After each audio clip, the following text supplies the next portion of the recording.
In the smoky back rooms of East Harlem, where whispers carried more weight than bullets, there lived a man who could make or break empires with just a nod.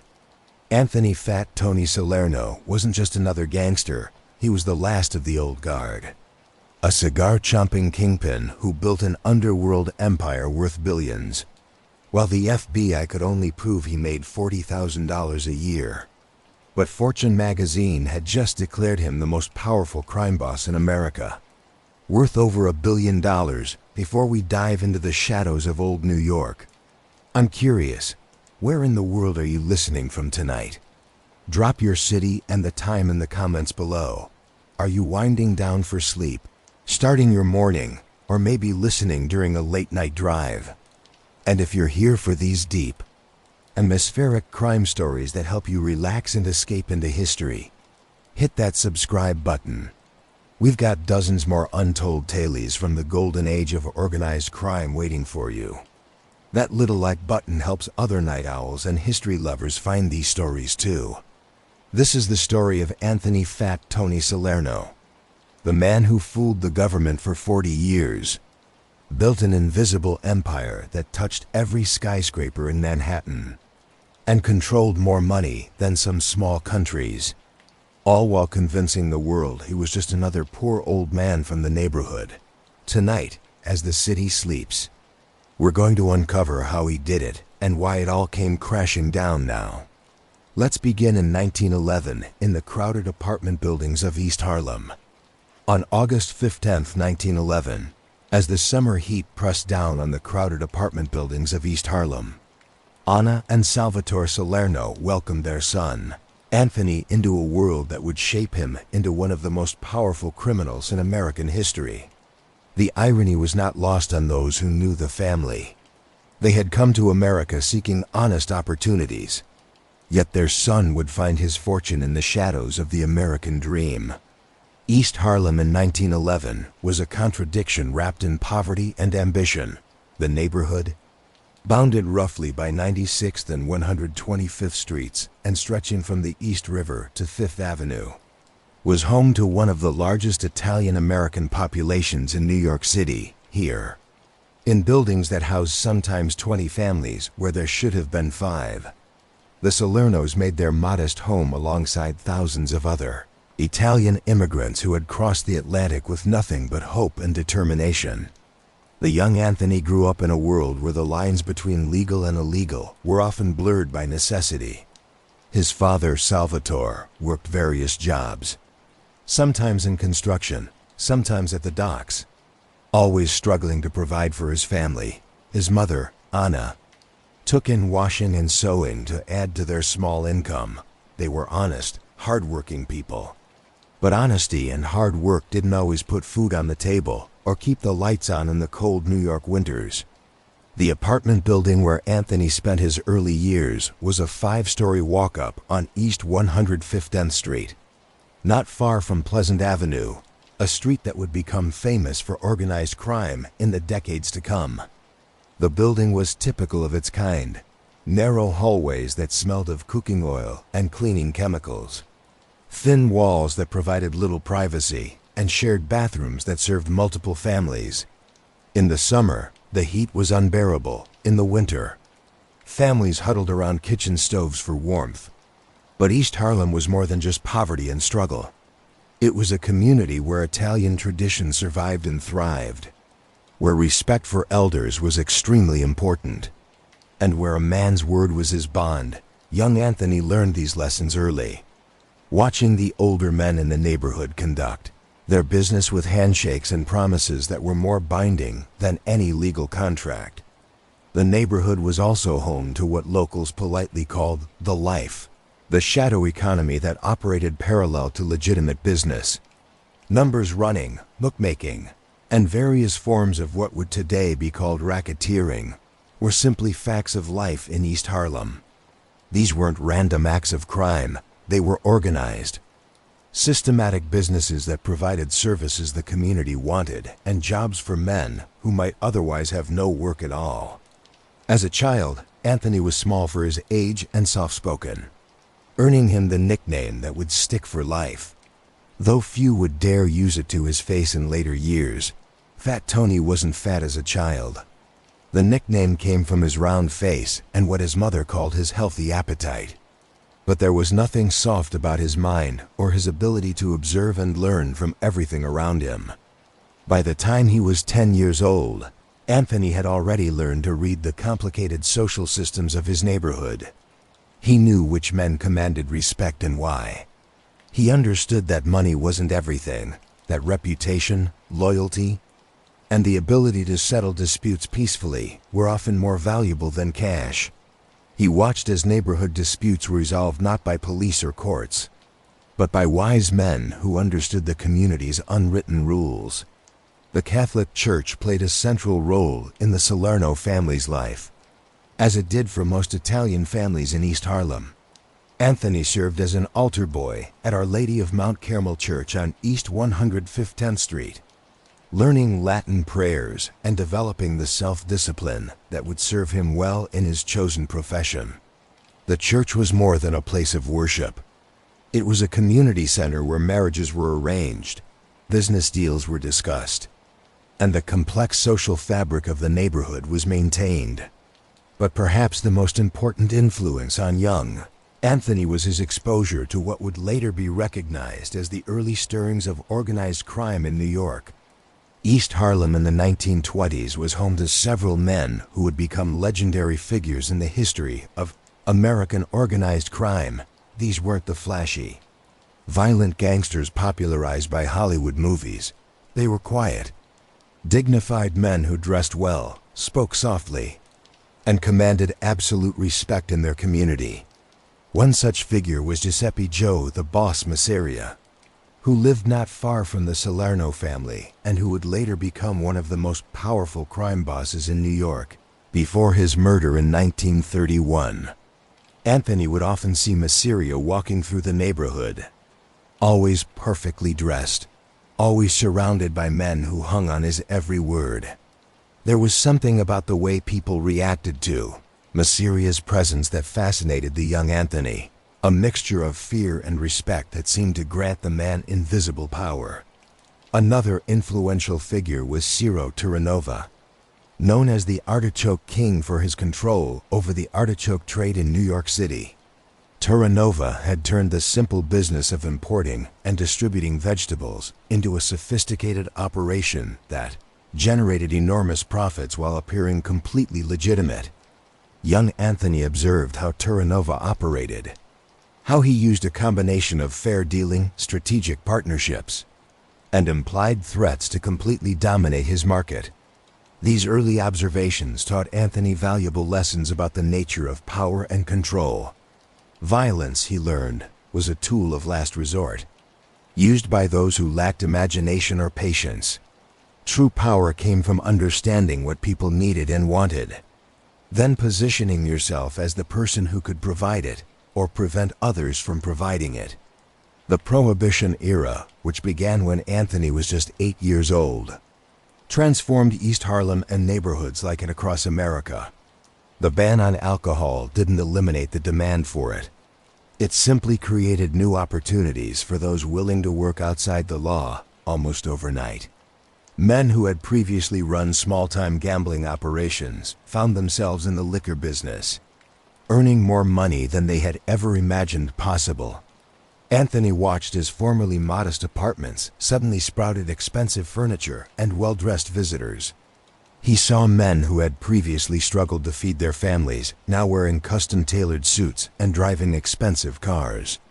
The lesson wasn't lost on him. Sometimes the law was simply an obstacle to be navigated, not a moral rule to be followed. By his teenage years, Anthony had developed the characteristics that would define his entire criminal career. He was an exceptional listener, able to sit quietly for hours while adults discussed business. Absorbing every detail, he had an almost photographic memory for faces, names, and relationships, a skill that would prove invaluable in the complex world of organized crime, where keeping track of friendships and grudges could mean the difference between life and death. He also demonstrated an unusual ability to see the bigger picture, to understand how seemingly unrelated events and relationships could be connected in ways that others missed. While his peers focused on immediate gains, Anthony was already thinking several moves ahead, considering not just what might happen, but what could happen if circumstances changed. Most importantly, he learned the value of patience. In a world where young men often acted impulsively, Anthony developed the discipline to wait, to watch, and to act only when the time was right. This patience, combined with his natural intelligence and his deep understanding of human nature, would eventually make him one of the most successful criminals in American history. The stock market crash of 1929 and the beginning of the Great Depression might have seemed like a setback for criminal enterprises. But Anthony saw it differently. When legitimate opportunities disappeared, people became more willing to consider alternatives. When banks failed and traditional investments became worthless, people turned to gambling and numbers games as both entertainment and desperate hope for financial salvation. As the 1920s ended and the 1930s began, Anthony Salerno was no longer the small, quiet child who had grown up in the apartment buildings of East Harlem. He was becoming a young man with big dreams, careful plans, and the connections necessary to turn both into reality. The foundation for his future empire had been laid in those crowded streets and smoky back rooms, and now it was time to begin building. The transition from the Roaring Twenties to the Depression era, 1930s, marked a crucial period in Anthony Salerno's development from neighborhood observer to active participant in the underworld economy. As legitimate opportunities dwindled and traditional businesses struggled to survive, the underground economy of East Harlem not only survived but thrived, and young Anthony was perfectly positioned to take advantage of the changing times. By 1930, at 19 years old, Anthony had completed his formal education, such as it was, in the overcrowded public schools of East Harlem, and faced the same choice confronting thousands of young Italian-American men in his neighborhood. He could seek legitimate employment in an economy that offered few opportunities, or he could apply his considerable talents to the more profitable, if dangerous, world of organized crime. The choice was made easier by the men who had been watching his development for several years. In the close-knit community of East Harlem, talent was quickly recognized and developed, and Anthony's particular combination of intelligence, discretion, and family connections had not gone unnoticed by the neighborhood's most successful criminals. His first mentor was Salvatore "Sally" Shields Shillatani, a numbers runner who operated one of the most profitable gambling businesses in East Harlem. The numbers game, also known as policy, was perfectly suited to the neighborhood's working-class population. For as little as a penny, a player could choose a 3-digit number and hope it would match the winning combination drawn each day. The odds were terrible, 999 to 1 against winning, but the potential payoff of 600 to 1 made it an irresistible gamble for people with little hope of improving their circumstances through legitimate means. Shillatani recognized in young Anthony not just another runner to collect bets and deliver payoffs, but a potential organizer who could help expand and systematize the operation. Anthony's first job was simple: memorize the faces, names, and betting patterns of hundreds of regular customers. In an era before sophisticated record-keeping systems, this human database was invaluable for tracking bets, identifying potential problems, and ensuring that the operation ran smoothly. But Anthony's real education came from observing how Shillatani managed the complex relationships that made the numbers game possible. Success required more than just collecting bets and paying winners. It required maintaining good relationships with the police officers who could shut down the operation, the local politicians who could provide protection, the businessmen who allowed numbers runners to operate from their stores, and the community leaders whose approval lent legitimacy to the enterprise. Anthony learned that every relationship was transactional, but not every transaction involved money. Sometimes protection came through providing jobs for a politician's constituents. Sometimes police cooperation was secured by ensuring that certain criminals were arrested when public pressure demanded action. Sometimes community support was maintained by being the neighborhood's unofficial welfare system, providing help to widows, orphans, and families facing emergency expenses within 2 years. Anthony had progressed from memorizing faces to managing entire sections of Shilatani's operation.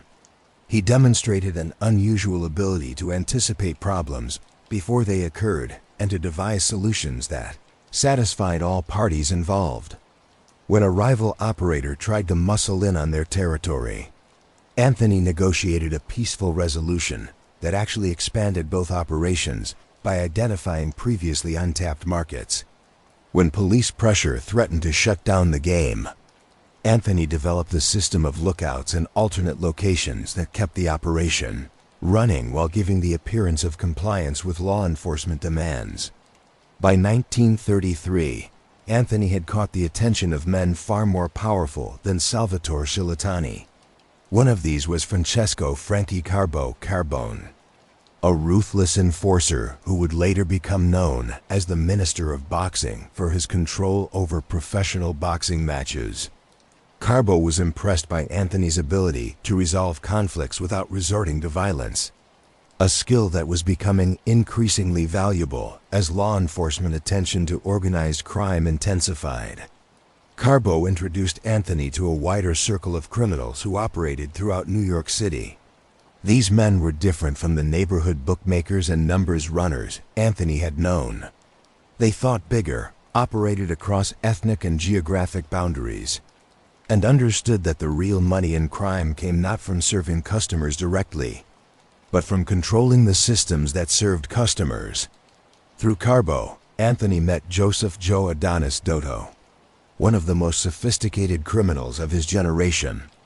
Adonis controlled a network of illegal gambling operations that stretched from Brooklyn to New Jersey. But his real genius lay in his ability to corrupt legitimate businesses and government officials. Adonis taught Anthony that the most successful criminals were often indistinguishable from legitimate businessmen, and that the line between legal and illegal enterprises was often determined more by politics than by morality. Another crucial connection was Anthony Tony Bender Strallo, a rising star in what would later be known as the Genovese crime family.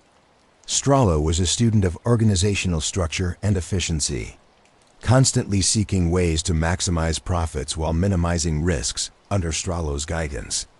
Anthony learned to think systematically about criminal enterprises, treating them not as collections of individual schemes, but as integrated businesses that could be managed, expanded, and optimized. Perhaps most importantly, Anthony developed a relationship with Giuseppe Joey Ro Gagliano, a powerful figure in East Harlem who served as a bridge between the old country traditions of Italian organized crime and the American innovations that were transforming the field. Rao understood that success in American organized crime required adaptation to American conditions, working with politicians rather than against them, exploiting legal loopholes rather than simply ignoring laws, and building public support rather than relying solely on fear under Rao's guidance. Anthony began to develop what would become his signature approach to criminal leadership. Rather than demanding absolute obedience through intimidation, he built loyalty through fairness, consistency, and genuine concern for the welfare of those who worked for him. He made sure that everyone in his organization understood not just what they were supposed to do, but why they were supposed to do it. He shared profits generously and took responsibility for problems and setbacks. This approach was revolutionary in a world where most criminal leaders ruled through fear and unpredictability. Anthony's subordinates knew that if they were arrested, their families would be taken care of. They knew that if they were injured in the course of their duties, their medical expenses would be paid. They knew that their loyalty would be rewarded not just with money, but with opportunities for advancement and increased responsibility. The late 1930s brought new challenges and opportunities for Anthony's growing organization. The end of Prohibition had eliminated the enormous profits from bootlegging, but it had also reduced law enforcement pressure on other forms of organized crime. The numbers game continued to thrive, but Anthony began to diversify into other areas that offered better long-term prospects. Labor racketeering became an increasingly important part of his portfolio. By the late 1930s, Anthony had established relationships with officials in several construction unions, allowing him to control who worked on major building projects throughout Manhattan. This control generated income in several ways. Contractors paid for labor peace, workers paid for job security, and competing contractors paid to ensure their rivals faced delays and work stoppages. Anthony also began to build relationships in the boxing world, working closely with Frankie Carbo to influence the outcomes of matches and the careers of individual fighters. Boxing in the 1930s and 1940s was enormously popular and generated huge gambling revenues. But it was also completely corrupt. Fights were routinely fixed. Promising fighters were controlled by criminal organizations, and championship matches were often determined more by business considerations than athletic ability. Anthony's role in the boxing world was typically sophisticated, rather than simply fixing fights. He helped create an entire system that maximized profits while maintaining the appearance of legitimacy.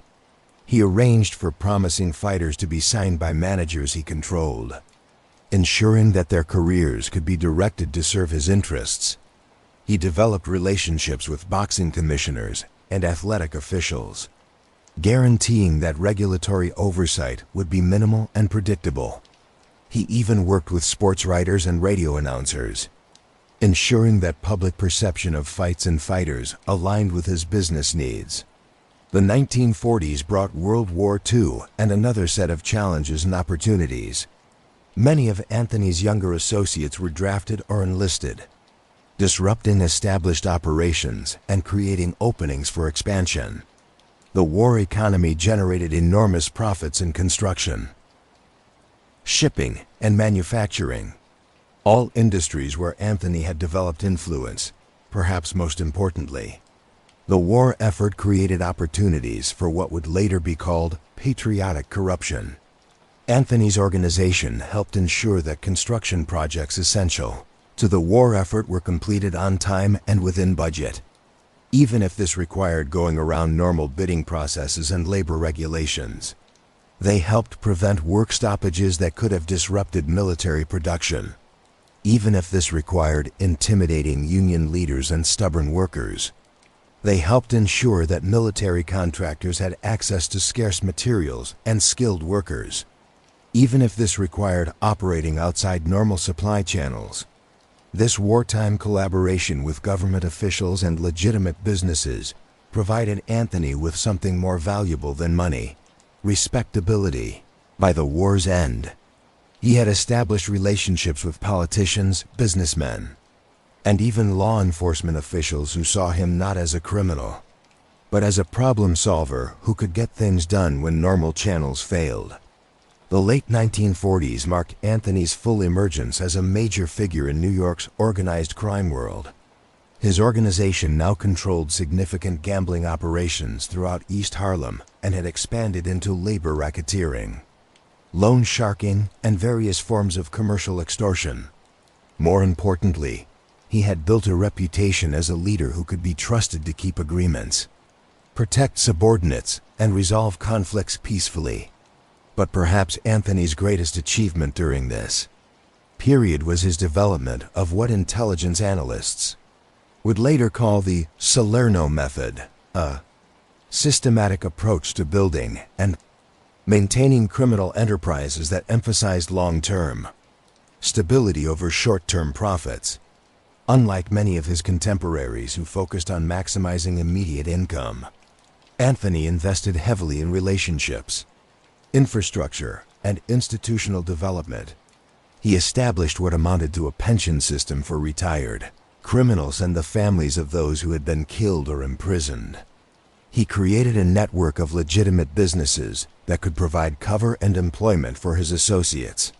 He developed relationships with lawyers, accountants, and other professionals who could provide sophisticated legal and financial services.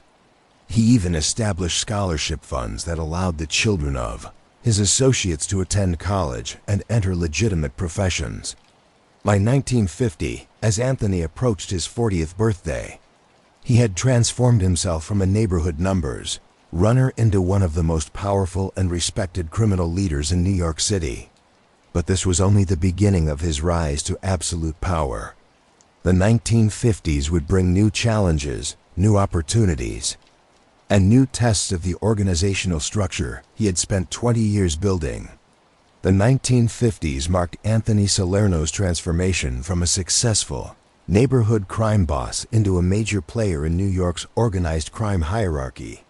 This was the decade when he would consolidate his power base, build the relationships that would define his career, and establish the reputation that would eventually make him one of the most feared and respected criminals in America. The Korean War created new opportunities for Anthony's organization, much as World War II had done. Military contracts flowed through New York's construction and shipping industries, and Anthony's influence in the building trades allowed him to profit handsomely from the renewed government spending. But more importantly, the war created a climate of patriotic unity that provided cover for the kinds of business arrangements that might have attracted unwanted attention during peacetime. By 1952, Anthony had established himself as the undisputed boss of illegal gambling operations throughout East Harlem. His numbers game alone was generating an estimated $50,000 per week in gross revenues, equivalent to millions in today's currency. But Anthony understood that success in organized crime wasn't just about making money. It was about building and maintaining the political and social structures that made money-making possible. He invested heavily in what would today be called community relations. His organization sponsored local sports teams, provided scholarships for promising students, and operated what amounted to an informal welfare system for families facing financial hardship. When the city threatened to close a neighborhood playground due to budget cuts, Anthony arranged for the necessary funds to be donated anonymously. When a local church needed a new roof, contractors friendly to his organization somehow found the time and materials to complete the project at cost. These activities weren't purely charitable.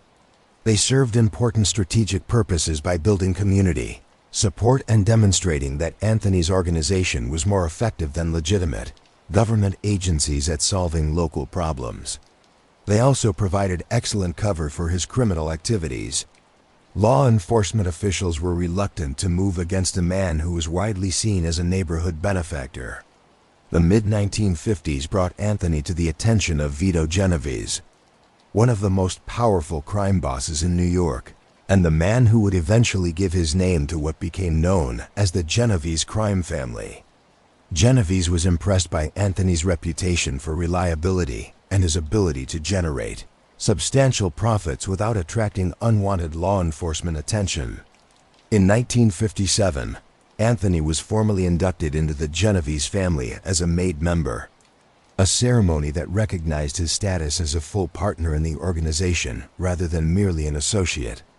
The induction took place in the back room of a restaurant on the Lower East Side, with Genovese himself presiding over the traditional ritual of burning saint cards and taking blood oaths of loyalty.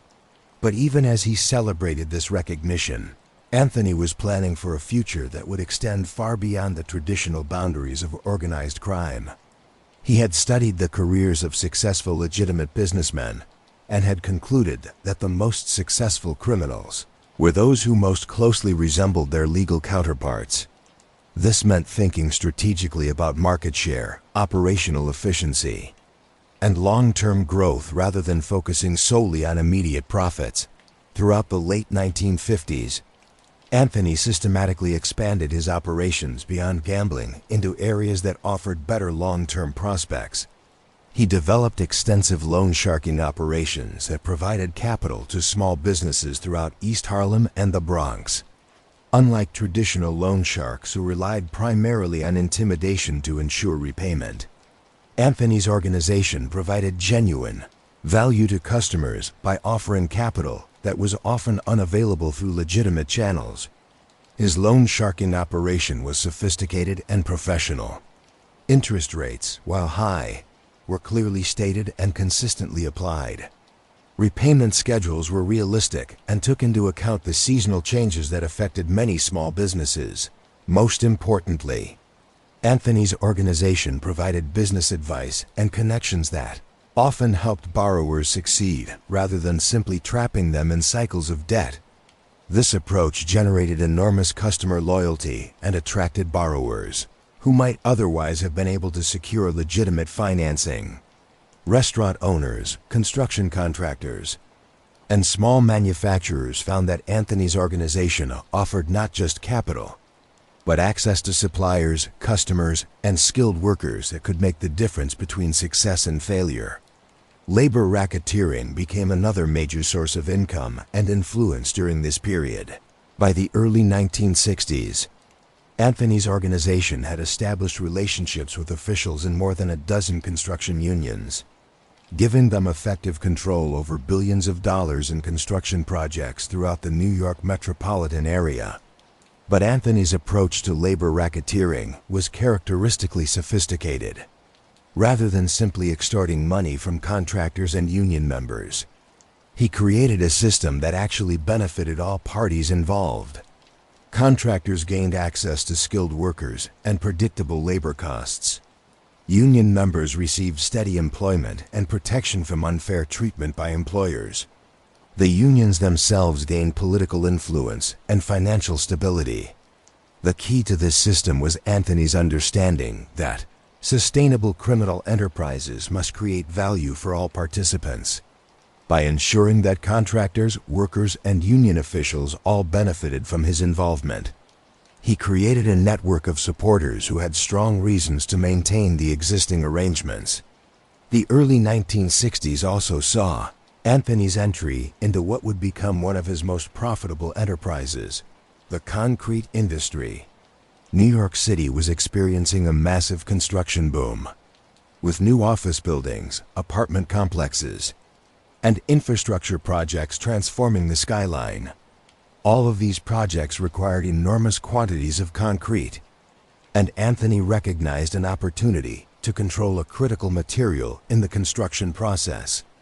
Working with other crime families, Anthony helped establish what became known as the Concrete Club, an informal cartel that controlled concrete supplies for major construction projects throughout the city.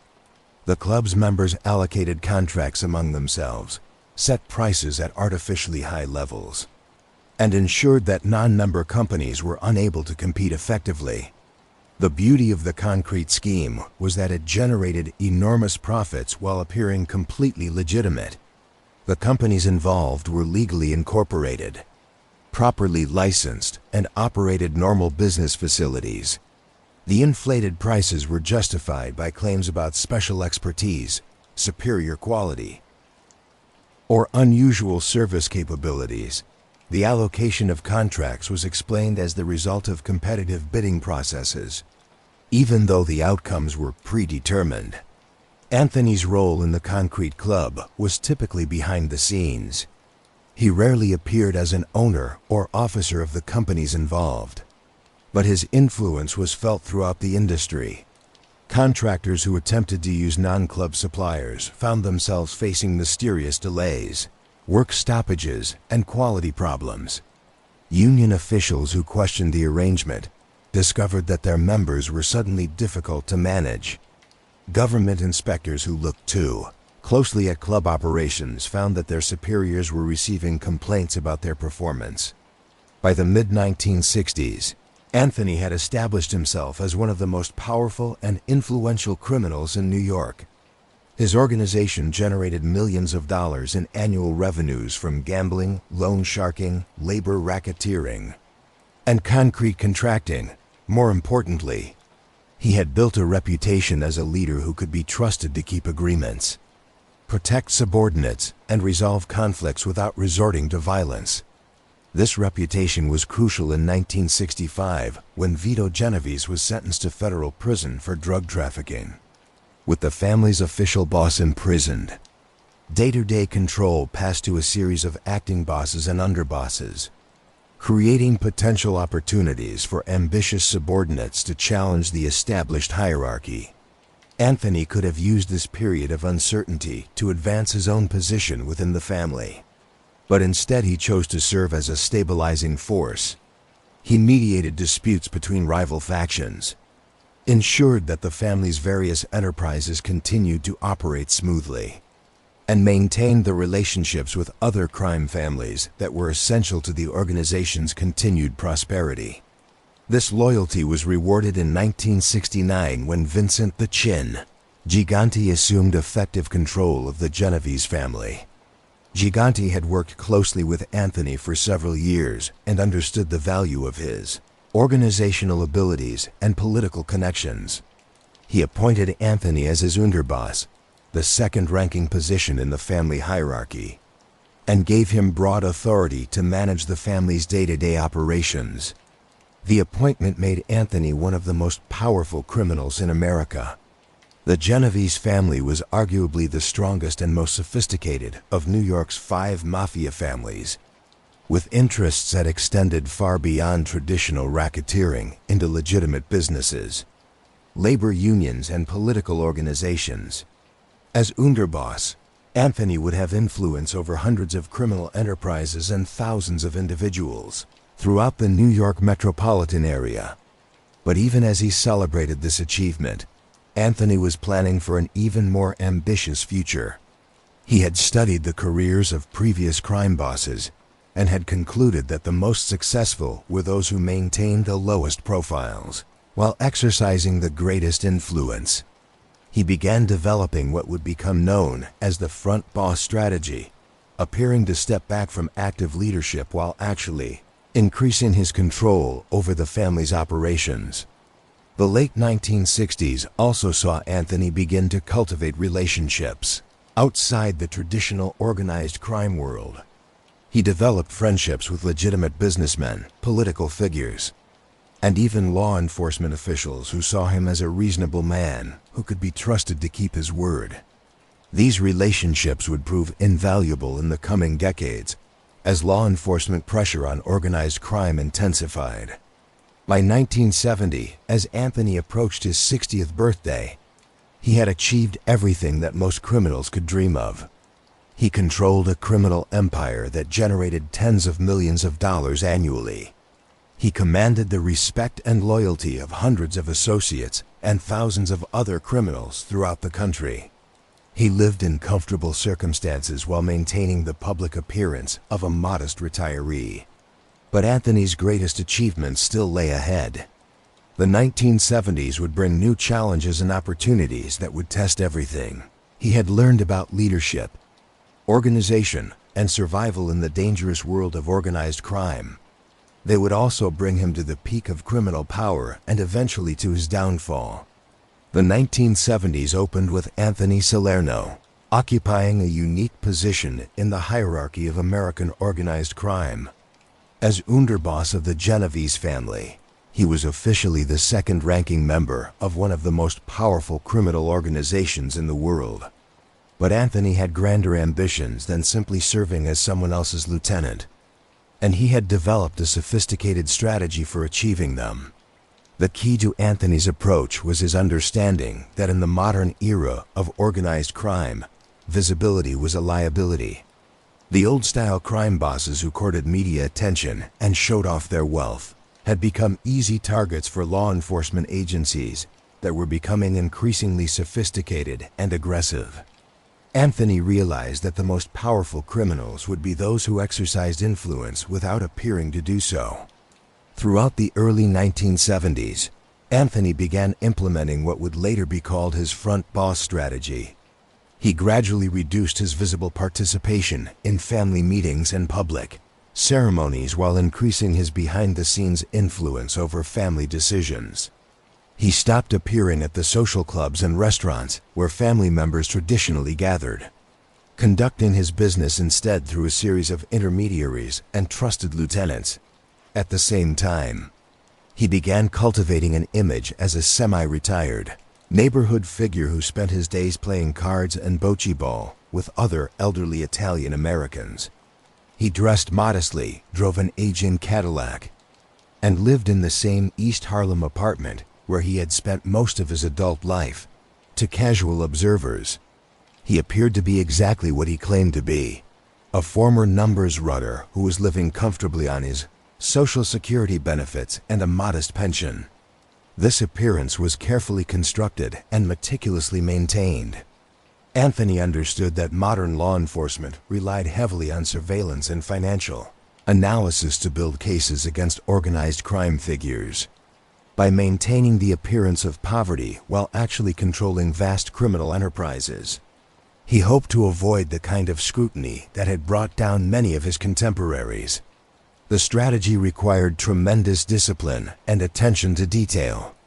Anthony's legitimate income, as reported on his tax returns, never exceeded $40,000 per year throughout the 1970s, barely enough to maintain a middle-class lifestyle in expensive New York City.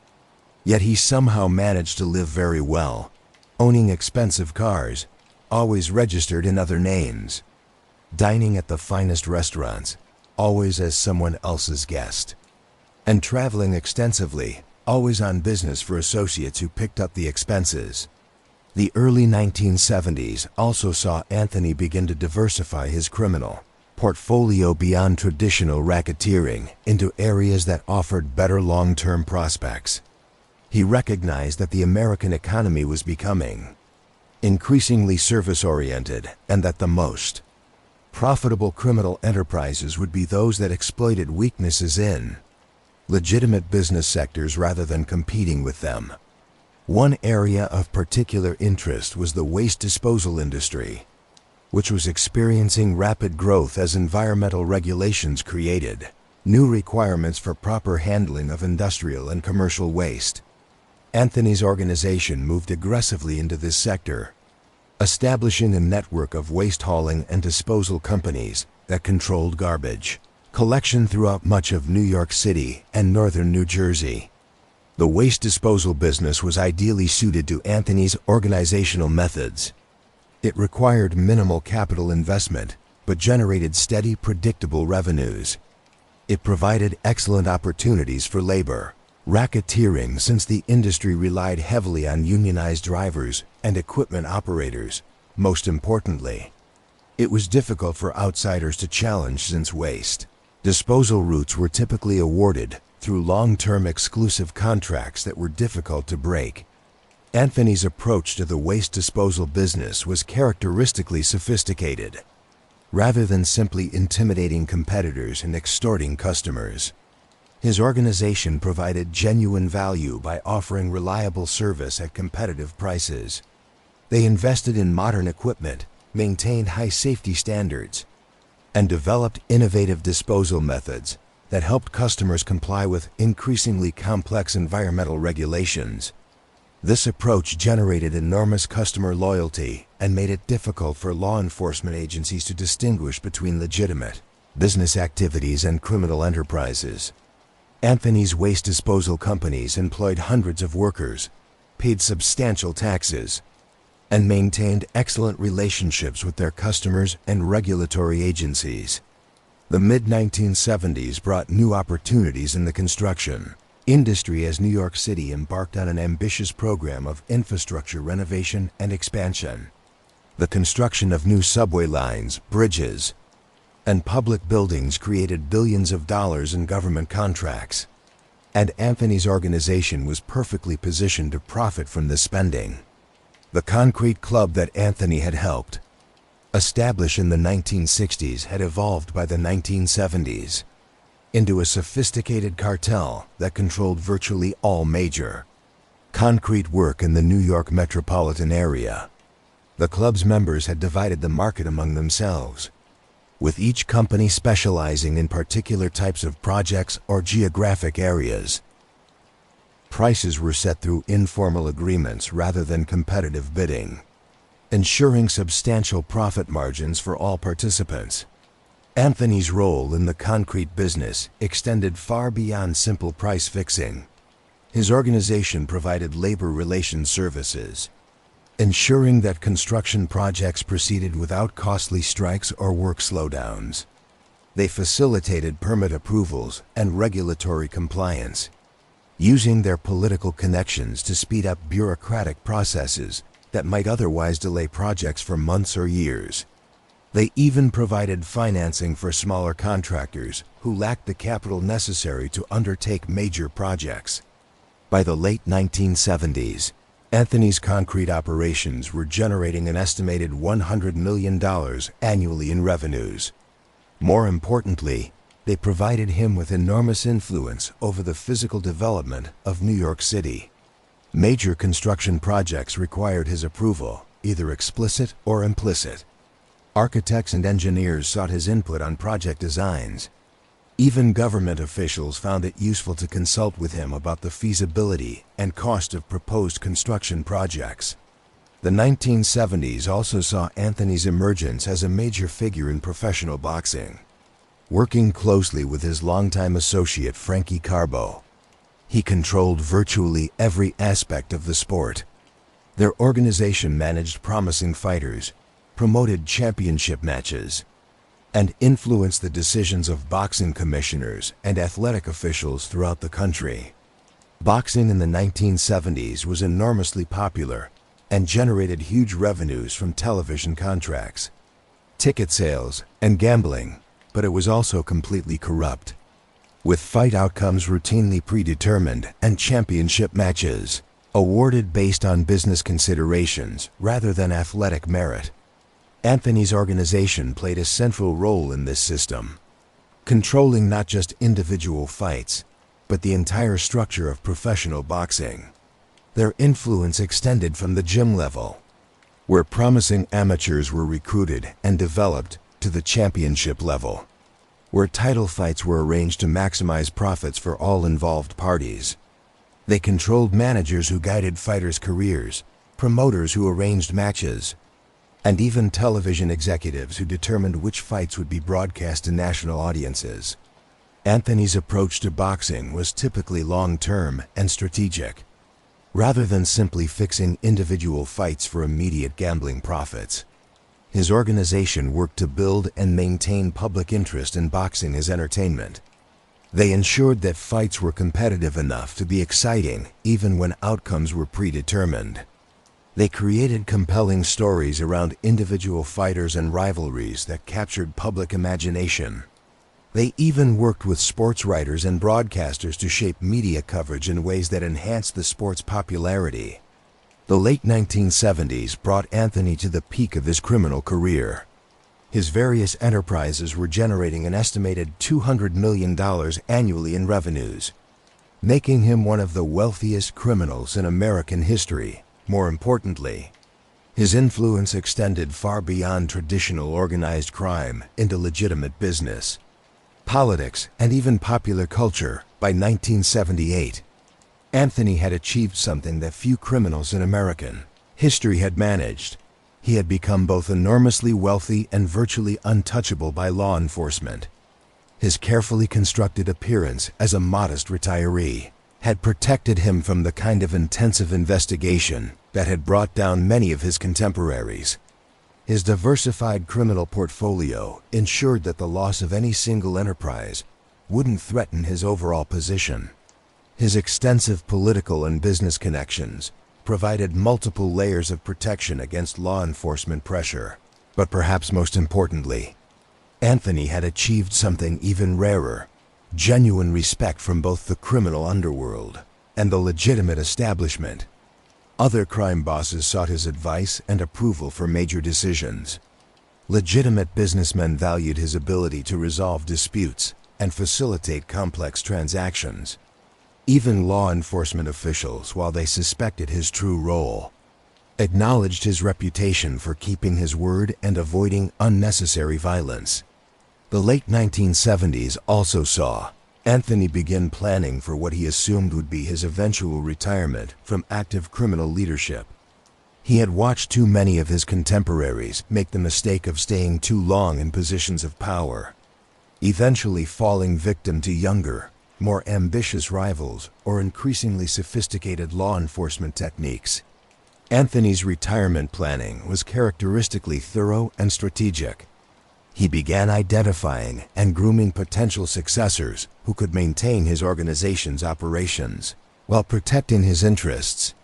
He diversified his assets into legitimate investments that could provide income without requiring active management. He even began developing relationships with law enforcement officials who might be willing to provide protection in exchange for information about his rivals and competitors. But retirement would have to wait. The early 1980s would bring new challenges that would test everything Anthony had learned about leadership, organization, and survival in the dangerous world of organized crime. They would also bring him to the absolute peak of criminal power and set the stage for his eventual downfall. The year 1981 marked a turning point in Anthony Salerno's criminal career and in the history of American organized crime. With the death of Frank Thierry, the official boss of the Genovese family, Anthony found himself positioned to assume formal control of one of the most powerful criminal organizations in the world. But true to his sophisticated understanding of power and publicity, he chose a different path, one that would make him arguably the most influential crime boss in American history, while maintaining the appearance that had protected him for decades. Rather than accepting the title of boss with all its associated risks and visibility, Anthony arranged for Philip "Benny Squint" Lombardo to be named the family's official leader while he retained the title of underboss.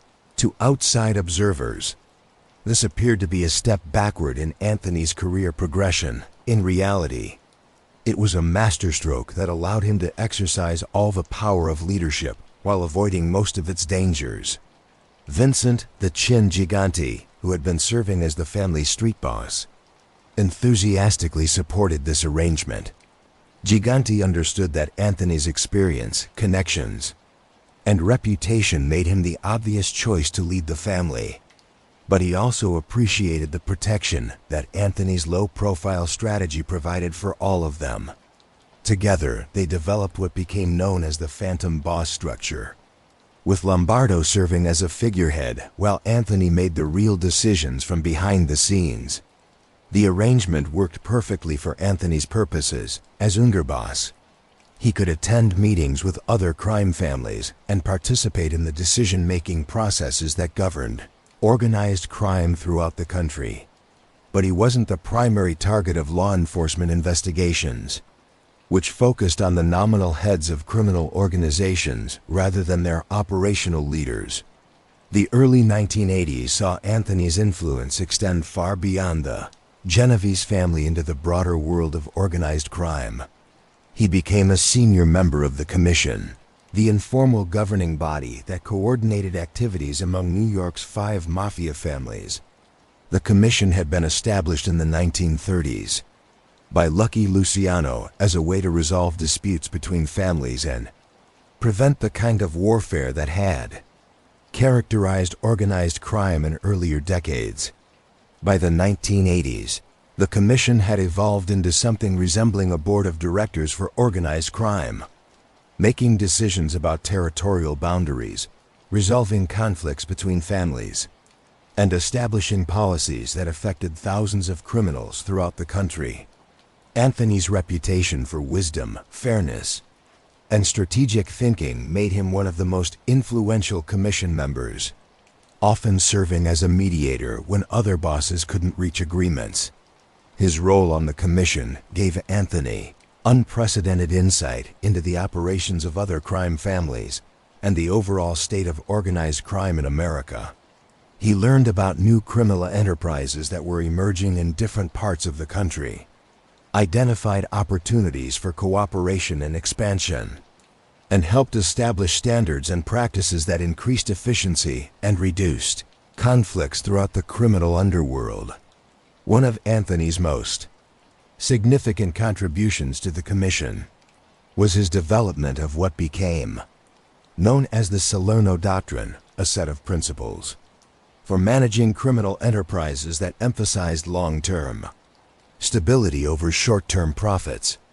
The doctrine included guidelines for territorial expansion, conflict resolution, relationship management, and succession planning that helped prevent the kind of internal warfare that had weakened many criminal organizations. The early 1980s also brought Anthony to the attention of Fortune magazine, which was conducting an investigation into organized crime's influence on American business. Fortune's reporters, working with law enforcement sources and financial analysts, attempted to estimate the wealth and power of America's top crime bosses. Their conclusion, published in 1986, was startling. Anthony Salerno was the most powerful crime boss in America, controlling criminal enterprises worth an estimated $2 billion annually. The Fortune article, titled "The 50 Biggest Mafia Bosses," placed Anthony at the top of a list that included some of the most notorious criminals in American history. The article detailed his control over construction, waste disposal, and labor unions throughout the New York metropolitan area. It described his influence over boxing, gambling, and loan sharking operations. Most significantly, it estimated his personal wealth at over $100 million, making him one of the richest criminals in the world. But even as Fortune was describing his vast wealth and influence, Anthony maintained his carefully constructed appearance of modest circumstances. His official income, as reported to the Internal Revenue Service, remained around $40,000 per year, barely enough to maintain a middle-class lifestyle. He continued to live in his modest East Harlem apartment, drive aging automobiles, and dress like a retired working man rather than a criminal kingpin. This contradiction between his actual wealth and his reported income became a source of fascination for law enforcement agencies, which began intensive investigations into Anthony's finances. FBI agents and IRS investigators spent thousands of hours trying to trace the flow of money through his various enterprises, hoping to find evidence that could be used to prosecute him for tax evasion or other financial crimes. Their task was made extraordinarily difficult by Anthony's sophisticated money management systems. His organization employed teams of accountants, lawyers, and financial advisors who ensured that criminal revenues were carefully laundered through legitimate businesses before reaching Anthony personally. Money flowed through a complex network of shell companies, overseas accounts, and legitimate investments that made it virtually impossible to establish direct connections between Anthony and specific criminal activities. The concrete business remained Anthony's most profitable and influential enterprise throughout the early 1980s. The Concrete Club had evolved into a sophisticated cartel that controlled virtually all major construction projects in the New York metropolitan area. Club members had divided the market geographically and by project type, ensuring that each company maintained substantial profit margins while avoiding the kind of competitive bidding that might attract regulatory attention. Anthony's role in the concrete business extended far beyond simple price fixing. His organization provided what amounted to construction management services, coordinating the complex relationships between contractors, unions, suppliers, and government agencies that were necessary to complete major projects. They ensured that permits were approved quickly, that labor disputes were resolved efficiently, and that projects proceeded on schedule despite the bureaucratic obstacles that typically plagued large construction efforts. The success of this approach was evident in the transformation of New York City's skyline during the early 1980s. Major construction projects that might have taken years to complete in other cities were finished in months in New York, thanks in large part to the coordination provided by Anthony's organization. Trump Tower, completed in 1983, became a symbol of this new efficiency and of Anthony's influence over the city's construction industry. Donald Trump, the tower's developer, would later acknowledge that completing the project required working with concrete suppliers who were connected to organized crime. While Trump claimed to have no choice in the matter, the reality was that Anthony's organization provided genuine value by ensuring that the project proceeded without the delays and cost overruns that plagued many construction efforts. The early 1980s also saw Anthony's influence extend into new areas of criminal activity. The growth of international trade created opportunities for sophisticated smuggling operations, and Anthony's organization moved aggressively into the importation of drugs, stolen goods, and contraband merchandise. Their operations were typically large-scale and professional, involving cargo ships, trucking companies, and warehouse facilities that could handle enormous quantities of illegal merchandise. But even as he expanded his criminal enterprises, Anthony remained focused on the political and social relationships that made those enterprises possible. He continued to invest heavily in community relations, sponsoring local sports teams, providing scholarships for promising students, and operating informal welfare systems for families facing financial hardship. He maintained relationships with politicians at all levels of government, from city council members to federal legislators, ensuring that his interests were represented in policy discussions that might affect his operations. Perhaps most importantly, Anthony continued to build relationships within the law enforcement community itself. While he was careful never to become an actual informant, he developed informal channels of communication with FBI agents, prosecutors, and other officials who found it useful to understand his perspective on various criminal investigations and prosecutions. These relationships served multiple purposes. They provided Anthony with early warning about investigations that might threaten his operations. They allowed him to influence law enforcement priorities by providing information about his rivals and competitors. Most importantly, they helped establish his reputation as a reasonable criminal who could be trusted to keep agreements and avoid unnecessary violence. By 1985, Anthony Salerno had achieved a position of power and influence that was virtually unprecedented in the history of American organized crime. His criminal enterprises generated hundreds of millions of dollars annually. His influence extended throughout the construction, waste disposal, and entertainment industries. His political connections reached into the highest levels of government. His reputation for wisdom and fairness made him one of the most respected figures in the criminal underworld. But the success also made him a target. Federal prosecutors, frustrated by their inability to build cases against Anthony using traditional investigative techniques, were developing new approaches that would test his carefully constructed defenses. The Racketeer-Influenced and Corrupt Organizations (RICO Act), passed by Congress in 1970, was finally being used aggressively against organized crime figures, and Anthony's high profile made him an obvious target for ambitious prosecutors seeking to make their careers by bringing down major criminals.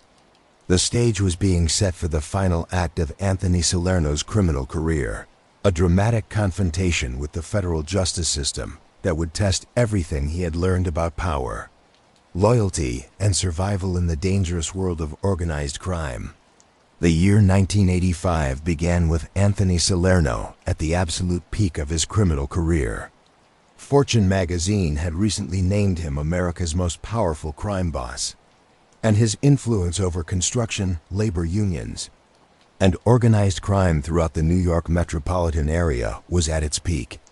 But even as he celebrated these achievements, federal law enforcement agencies were preparing the most comprehensive assault on organized crime in American history.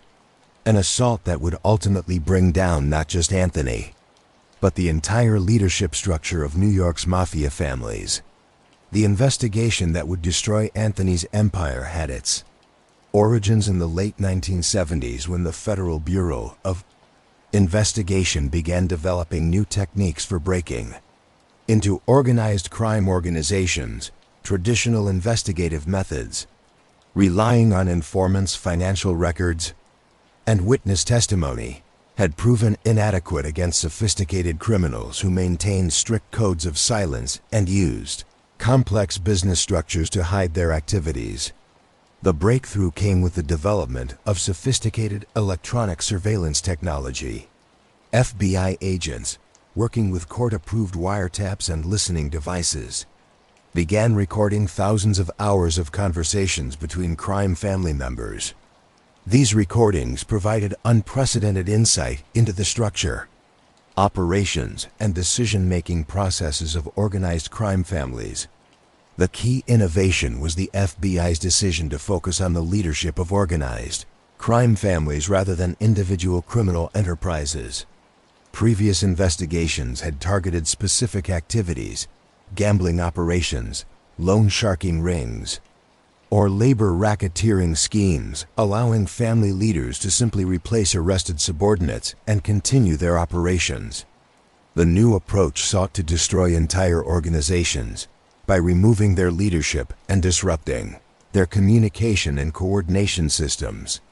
Anthony first became aware that he was under intensive investigation in early 1985 when associates began reporting unusual activity around his regular meeting places. Cars with tinted windows appeared regularly outside social clubs where he conducted business. Telephone conversations were interrupted by strange clicking sounds and electronic interference.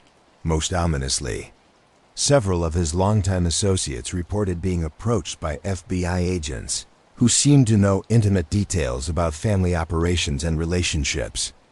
The investigation targeting Anthony was part of a broader effort known as the Commission case, which sought to prosecute the leadership of all 5 New York Mafia families under the Racketeer-Influenced and Corrupt Organizations RICO Act. RICO had been passed by Congress in 1970 specifically to combat organized crime, but it had rarely been used effectively against high-level criminals. The statute allowed prosecutors to charge individuals with racketeering based on a pattern of criminal activity, even if they couldn't prove direct involvement in specific crimes. The Commission case was the brainchild of Rudolph Giuliani, the ambitious United States Attorney for the Southern District of New York, who would later become mayor of New York City.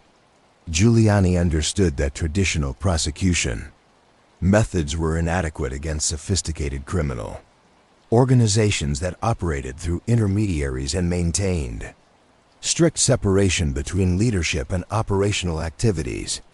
Giuliani's strategy was to use the extensive surveillance evidence gathered by the FBI to prove that the Commission itself was a criminal enterprise engaged in racketeering. By demonstrating that the Commission coordinated criminal activities among the 5 families, prosecutors could charge its members with conspiracy and racketeering violations that carried substantial prison sentences. The investigation's scope was unprecedented. FBI agents had planted listening devices in dozens of locations where Commission members conducted business, including restaurants, social clubs, and private residences. They had developed detailed organizational charts showing the structure and membership of each crime family. They had traced millions of dollars in transactions through the complex network of businesses and financial institutions used to launder criminal proceeds. Most damaging to Anthony was evidence gathered from listening devices placed in his regular meeting places. FBI recordings captured him discussing family business, resolving disputes between subordinates, and participating in Commission meetings where major policy decisions were made. While he was characteristically careful in his language, avoiding explicit references to criminal activities, the context of these conversations made their meaning clear to prosecutors and juries. The government's case against Anthony was strengthened by his own success and high profile. The Fortune magazine article identifying him as America's most powerful crime boss provided prosecutors with a compelling story about his role in organized crime. His control over the concrete industry gave them a specific criminal enterprise to focus on. His participation in Commission meetings provided evidence of his involvement in a criminal conspiracy, Perhaps most damaging was the contradiction between Anthony's reported income and his actual lifestyle. Government investigators had documented his ownership of expensive automobiles, jewelry, and real estate that were inconsistent with his claimed annual income of $40,000.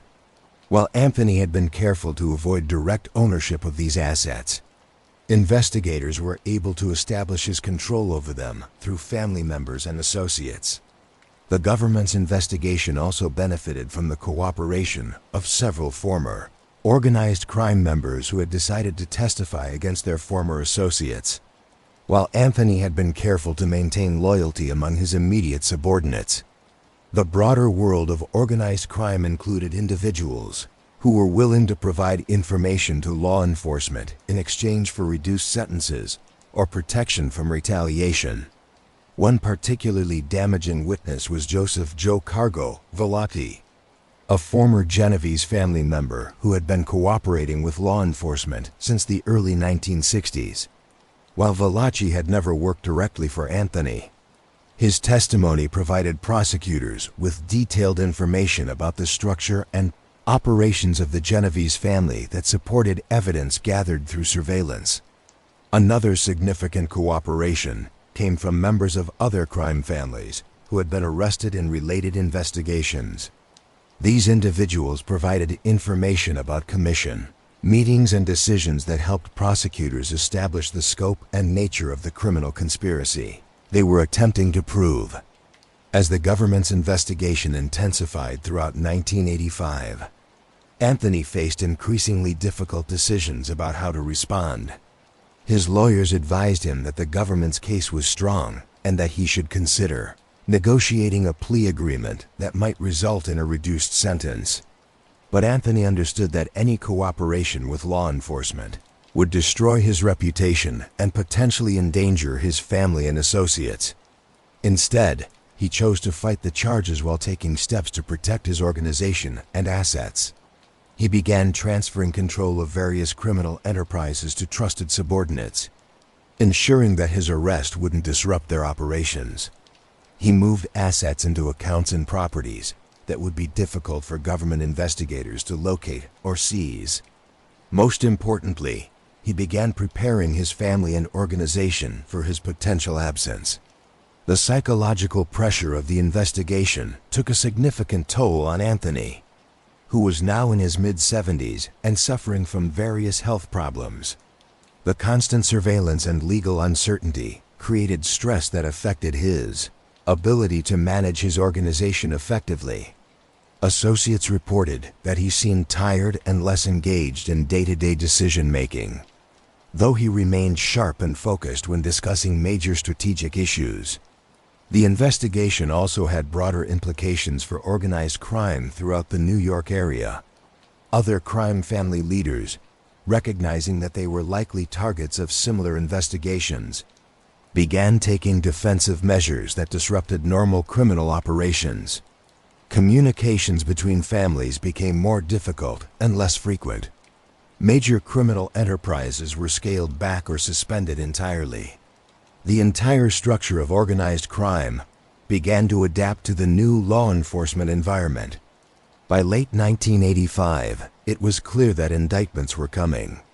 Anthony's lawyers had received informal notification from prosecutors that he was a target of the investigation, and grand jury proceedings were moving toward completion. The only remaining question was the timing and scope of the charges that would be filed against him and his associates. Anthony spent the final months of 1985 preparing for what he knew would be the fight of his life. He assembled a team of the best criminal defense attorneys money could buy, led by the legendary Roy Cohn, who had previously represented Senator Joseph McCarthy and numerous other high-profile clients.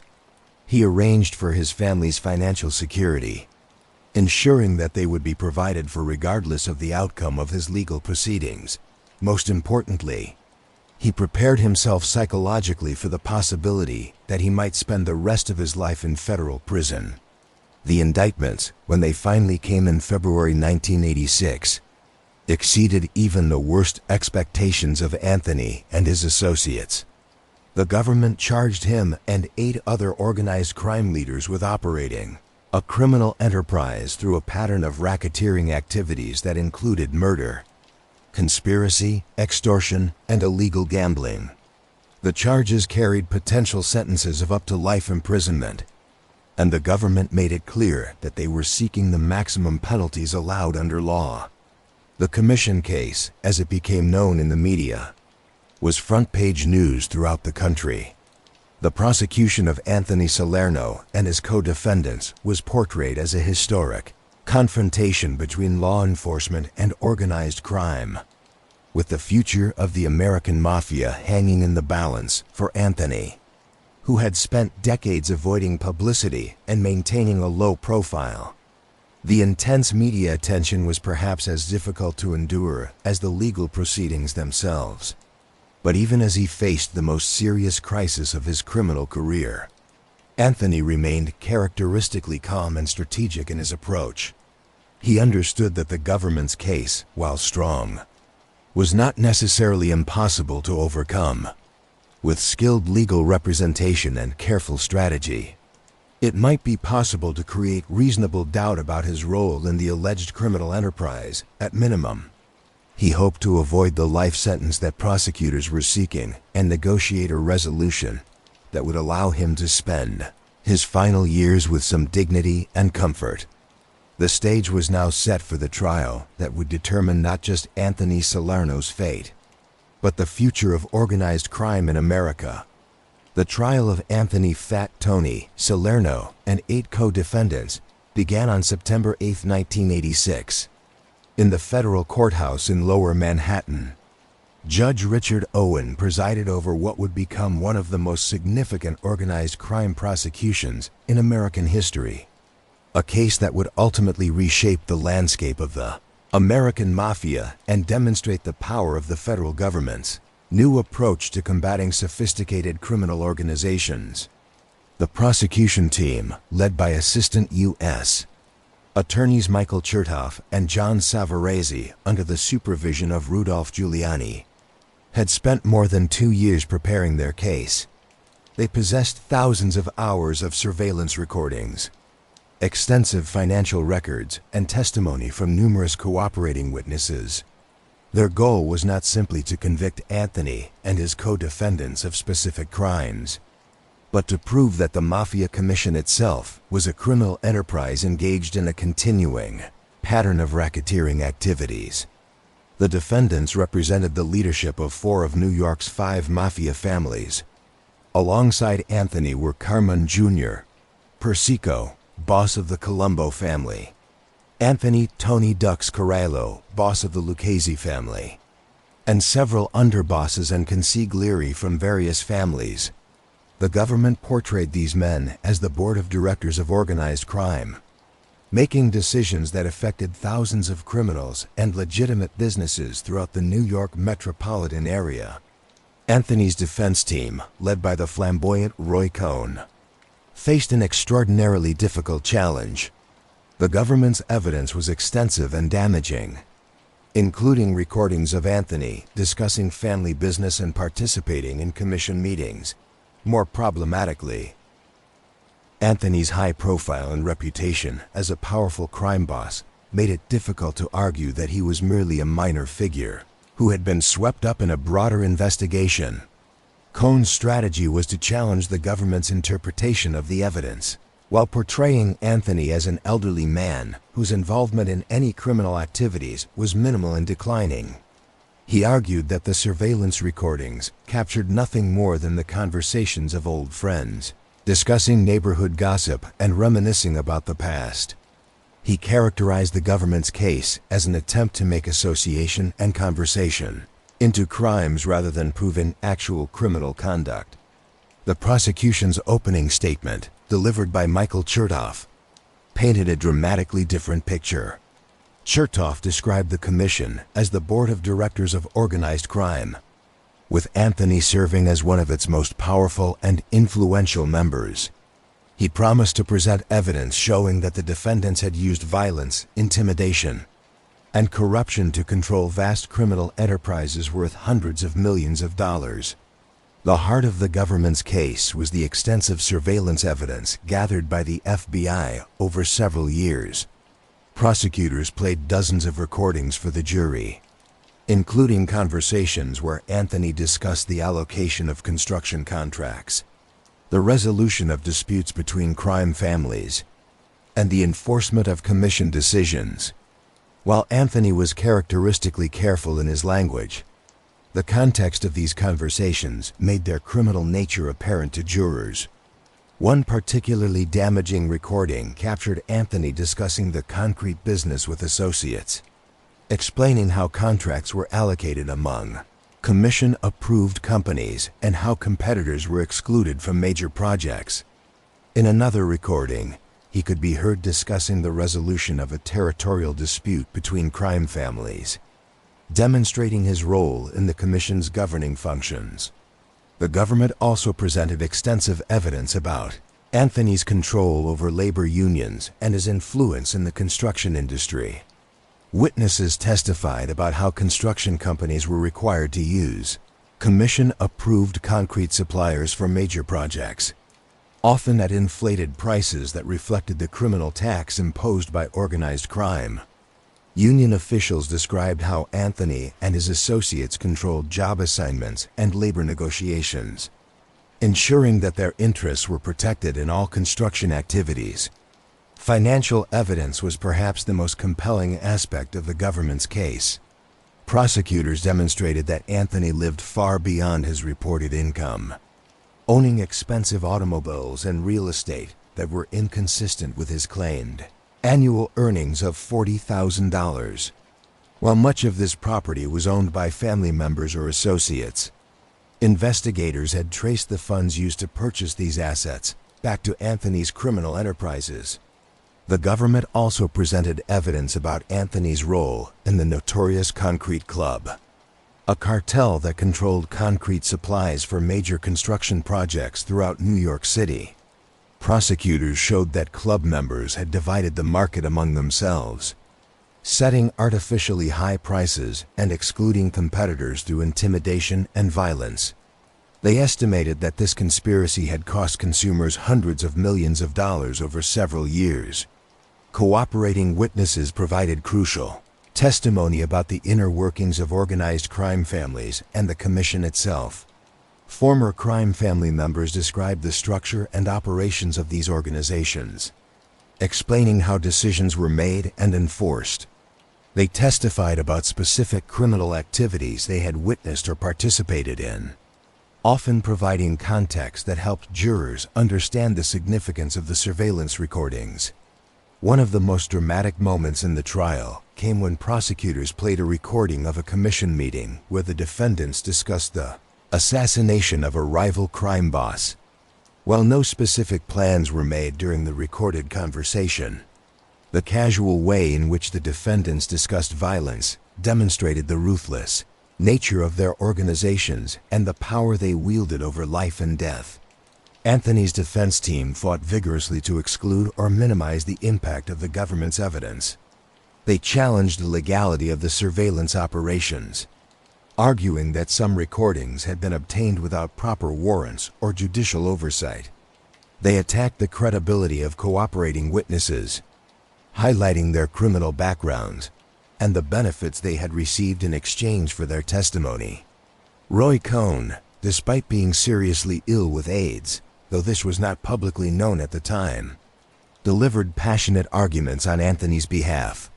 He portrayed his client as an elderly neighborhood figure who had been unfairly targeted by ambitious prosecutors, seeking to advance their careers by prosecuting high-profile defendants. He argued that the government had made association and conversation into crimes, threatening the constitutional rights of all Americans. The defense also attempted to exploit tensions between different law enforcement agencies involved in the investigation. They suggested that the FBI and other agencies had engaged in improper coordination and had shared information in ways that violated established protocols. They argued that the government's case was based on speculation and inference, rather than concrete evidence of specific criminal acts. However, The defense faced several significant challenges that ultimately proved impossible to overcome. Anthony's reputation as a powerful crime boss, reinforced by the Fortune magazine article, made it difficult to portray him as an innocent victim of prosecutorial overreach. The extensive surveillance evidence provided a detailed picture of his involvement in criminal activities that was difficult to explain away. Most importantly, the government's use of the RICO statute allowed prosecutors to treat his various activities as part of a single criminal enterprise, making it unnecessary to prove his involvement in specific crimes. The trial lasted several months, with both sides presenting extensive evidence and calling numerous witnesses. Media coverage was intense, with reporters from around the country following every development in what was widely seen as a historic confrontation between law enforcement and organized crime. As the trial progressed, it became increasingly clear that the government's case was strong and that conviction was likely. Anthony's lawyers began exploring potential plea agreements, but prosecutors were unwilling to negotiate substantial reductions in the charges or potential sentences. The government was determined to send a message that the era of powerful, untouchable crime bosses was over. The jury began deliberations on November 10, 1986.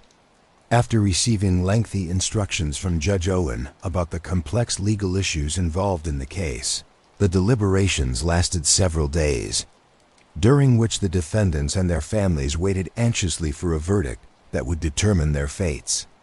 On November 19, 1986, the jury returned its verdict, guilty on all counts for Anthony Salerno and his principal co-defendants.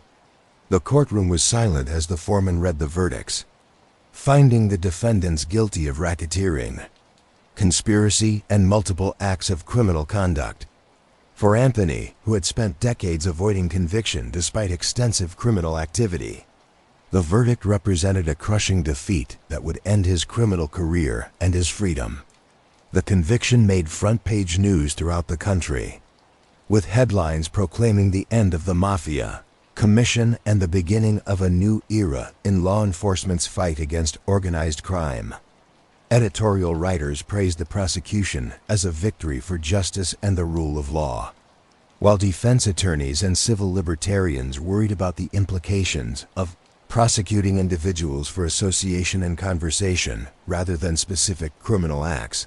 For Anthony personally, the conviction was devastating. At 75 years old, facing the possibility of spending the rest of his life in federal prison, he had to confront the reality that his carefully constructed criminal empire was crumbling around him. The man who had once been Fortune magazine's choice as America's most powerful crime boss was now just another convicted felon awaiting sentencing. Sentencing was scheduled for January 13, 1987, giving Anthony's lawyers time to prepare arguments for a lighter sentence and to explore any remaining legal options. But with the jury having found him guilty on all counts, including the most serious racketeering charges, it was clear that he faced the prospect of a very lengthy prison sentence, possibly for the rest of his natural life. The commission trial had achieved its primary objective of demonstrating that even the most powerful and sophisticated criminal organizations were not beyond the reach of federal law enforcement. The conviction sent a clear message to organized crime figures throughout the country that the old methods of avoiding prosecution through violence, intimidation, and corruption were no longer sufficient protection against determined and well-resourced government investigations. On the morning of January 13, 1987, Anthony "Fat Tony" Salerno appeared before Judge Richard Owen for what he knew would be the final significant hearing of his criminal career. The federal courthouse in Lower Manhattan was packed with reporters, law enforcement officials, and members of the public who had followed the commission trial with intense interest. For Anthony, who had spent decades avoiding publicity and maintaining a low profile, the intense media attention was perhaps as difficult to endure as the legal proceedings themselves. Judge Owen had spent considerable time reviewing the extensive pre-sentence reports prepared by federal probation officers, which detailed not only Anthony's criminal activities, but also his personal history, family circumstances, and health conditions. At 75 years old, Anthony was suffering from numerous health problems, including heart disease and diabetes, that would make a lengthy prison sentence particularly difficult to endure. The prosecution, led by Michael Chertoff, argued forcefully for the maximum sentence allowed under federal guidelines. Chertoff characterized Anthony as the leader of a criminal organization that had terrorized legitimate businesses, corrupted labor unions, and cost consumers hundreds of millions of dollars through various racketeering schemes. He argued that Anthony's age and health problems should not excuse him from facing the full consequences of his criminal conduct. "Your Honor," Chertoff told the court, "the defendant before you is not a harmless elderly man who got caught up in circumstances beyond his control. He is one of the most powerful and influential criminals in American history. A man who built and controlled a vast criminal empire that corrupted entire industries and affected the lives of millions of honest citizens. The sentence imposed in this case must reflect the enormous scope and severity of his criminal conduct." Anthony's defense team, still led by Roy Cohn despite his deteriorating health, argued for leniency based on their client's age, medical conditions, and lack of violent criminal history. They emphasized that Anthony had never been convicted of murder or other violent crimes, portraying him as a businessman who had operated in gray areas of the law rather than a dangerous criminal who posed a threat to public safety. "Your Honor," Cohn argued, "my client is a 75-year-old man in failing health who poses no danger to anyone. He has been portrayed by the government as some kind of criminal mastermind. But the evidence shows that he is simply an elderly neighborhood figure who got caught up in the government's campaign to destroy organized crime." A lengthy sentence in this case would amount to a death sentence for a man whose only real crime was associating with the wrong people and conducting business in ways that may have technically violated federal laws. When given the opportunity to address the court directly, Anthony rose slowly from his seat, leaning heavily on a cane that had become necessary due to his declining health. For a man who had once commanded absolute respect and fear throughout the criminal underworld, his physical frailty was evident to everyone in the courtroom. "Your Honor," Anthony said in a voice that was still strong despite his age, "I have lived my entire life in East Harlem trying to provide for my family and help my community. I am not the man the government has portrayed me to be. I am not a killer or a terrorist. I am an old man who made some mistakes and associated with people I probably shouldn't have associated with. I ask for your mercy and consideration of my age and health conditions." Judge Owen listened carefully to all arguments before delivering his sentence. He acknowledged Anthony's age and health problems, but emphasized the seriousness of his crimes and his leadership role in organized crime activities. The judge noted that Anthony had spent decades evading prosecution for criminal conduct that had caused enormous harm to legitimate businesses and honest citizens. "Mr. Salerno," Judge Owen said, "you have been convicted of leading one of the most sophisticated and influential criminal organizations in American history. Your crimes were not the product of desperation or need, but of greed and a desire for power and control. While I have considered your age and health conditions, I cannot ignore the enormous scope and impact of your criminal conduct.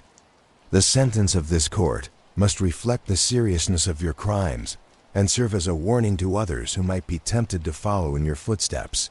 Judge Owen then pronounced the sentence that would effectively end Anthony's life as a free man, 100 years in federal prison and a fine of $240,000. The sentence was among the longest ever imposed on an organized crime figure and ensured that Anthony would spend the remainder of his life behind bars. But Anthony's legal troubles were far from over.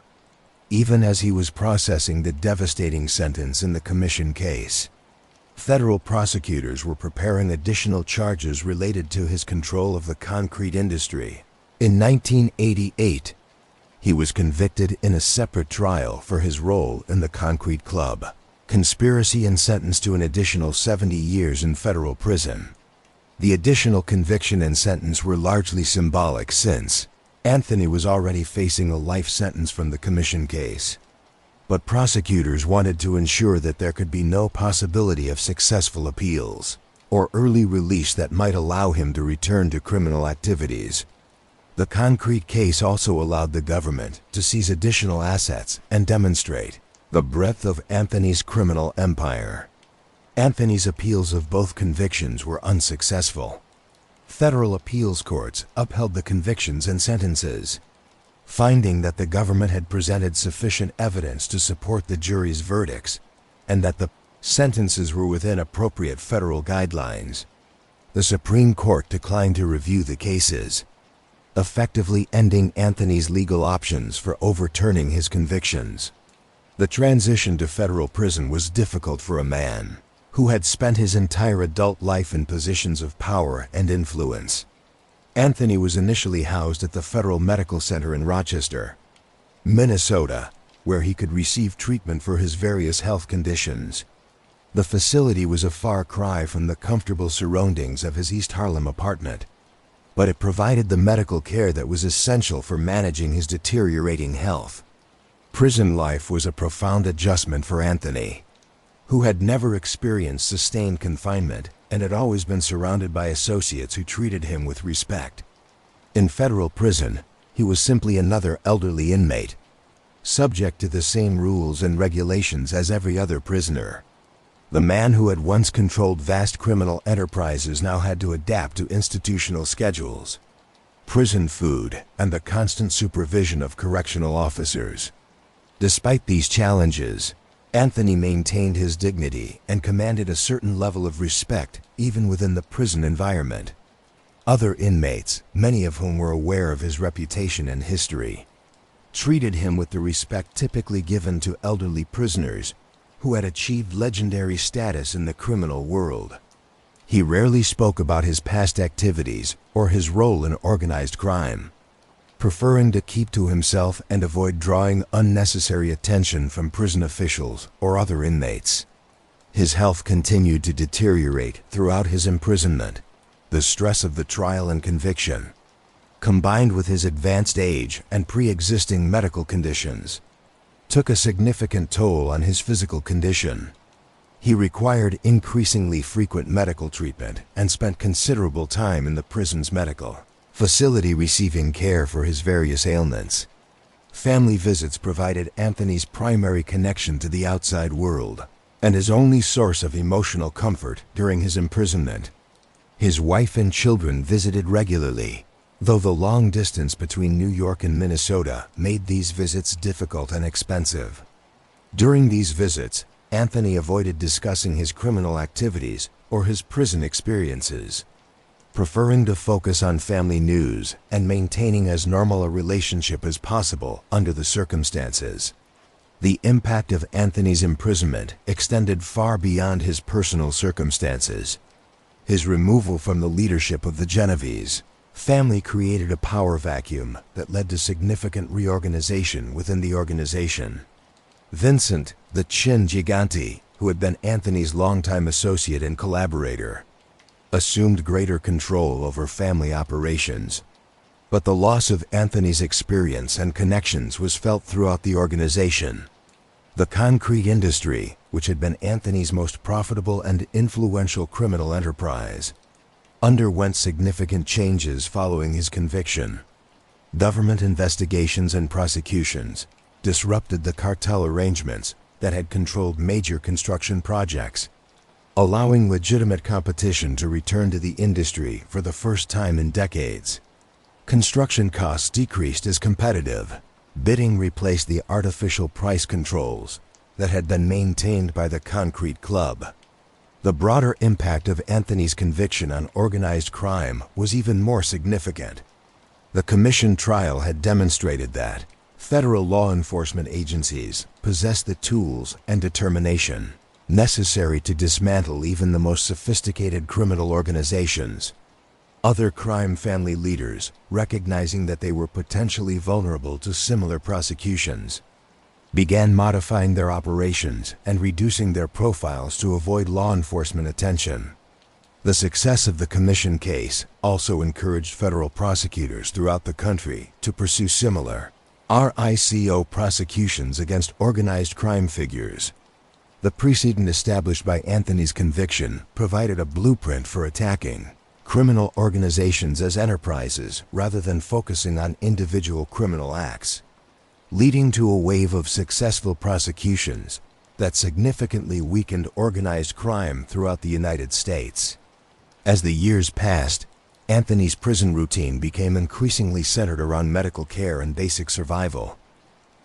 His diabetes required careful management and regular monitoring, while his heart condition necessitated ongoing cardiac care that was sometimes difficult to provide in a prison setting. He spent much of his time reading, writing letters to family members, and reflecting on the choices that had led to his current circumstances. Prison officials noted that Anthony was a model prisoner who followed institutional rules and avoided conflicts with other inmates or staff members. His advanced age and poor health made him unlikely to pose security risks, and his quiet manner helped him avoid the attention that sometimes created problems for high-profile inmates. He participated minimally in prison activities and programs, preferring to maintain his privacy and dignity as much as possible under institutional constraints. The changing landscape of organized crime during Anthony's imprisonment was a source of both satisfaction and sadness for him. On one hand, he could take some pride in the fact that his organizational methods and leadership principles had created criminal enterprises that continued to operate successfully even after his removal. On the other hand, he recognized that the world he had known and dominated was disappearing, replaced by different types of criminal organizations that operated according to different principles and methods. By 1990, Anthony's health had deteriorated to the point where prison officials were concerned about his ability to survive much longer in institutional custody. His heart condition had worsened significantly, requiring frequent hospitalization and intensive medical treatment. His diabetes had become more difficult to control, leading to complications that affected his mobility and overall physical condition. Despite his declining health, Anthony maintained his mental sharpness and continued to follow developments in the outside world through newspapers, television, and family visits. He was particularly interested in news about organized crime prosecutions and the ongoing transformation of the criminal underworld that had been his life's work. The final phase of Anthony's life was marked by a gradual withdrawal from even the limited social interactions available in prison. He spent increasing amounts of time alone in his cell, reading, writing, or simply reflecting on his long and eventful life. Prison counselors noted that he seemed at peace with his circumstances and showed no signs of bitterness or regret about the choices that had led to his imprisonment. On July 27, 1992, Anthony "Fat Tony" Salerno died of natural causes at the Federal Medical Center in Springfield, Missouri, where he had been transferred for intensive medical care during his final months. He was 81 years old and had spent the last 5 years of his life in federal custody. His death marked the end of an era in American organized crime and the passing of one of the most powerful and influential criminals in the nation's history. Anthony's death was reported in newspapers throughout the country, with obituaries that attempted to capture the significance of his life and career. Most focused on his role as a crime boss and his conviction in the Commission Trial, but some also noted his reputation for avoiding violence and his involvement in community activities during his years in East Harlem. His funeral was a modest affair attended primarily by family members and a few longtime associates who had remained loyal despite his imprisonment and disgrace.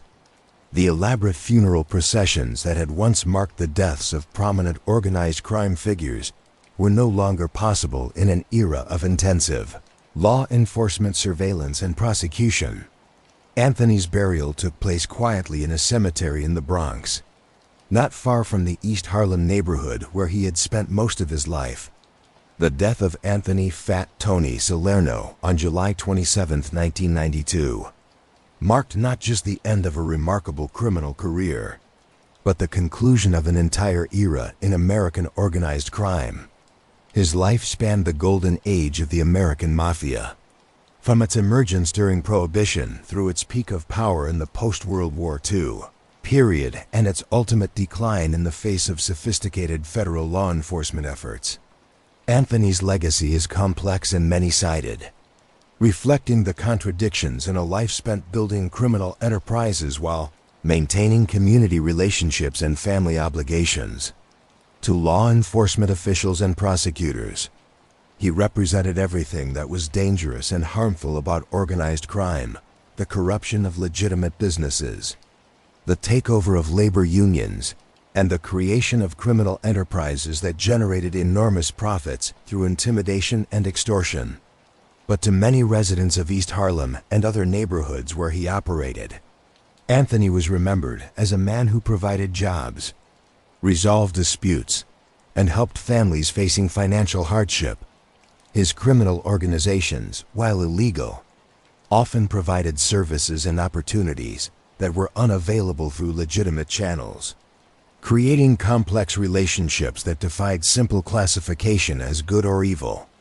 The organizational methods that Anthony developed during his criminal career had lasting influence on both organized crime and legitimate business. His emphasis on long-term stability over short-term profits, his systematic approach to relationship building, and his sophisticated understanding of complex business and political environments provided models that were studied and copied by both criminals and legitimate businessmen.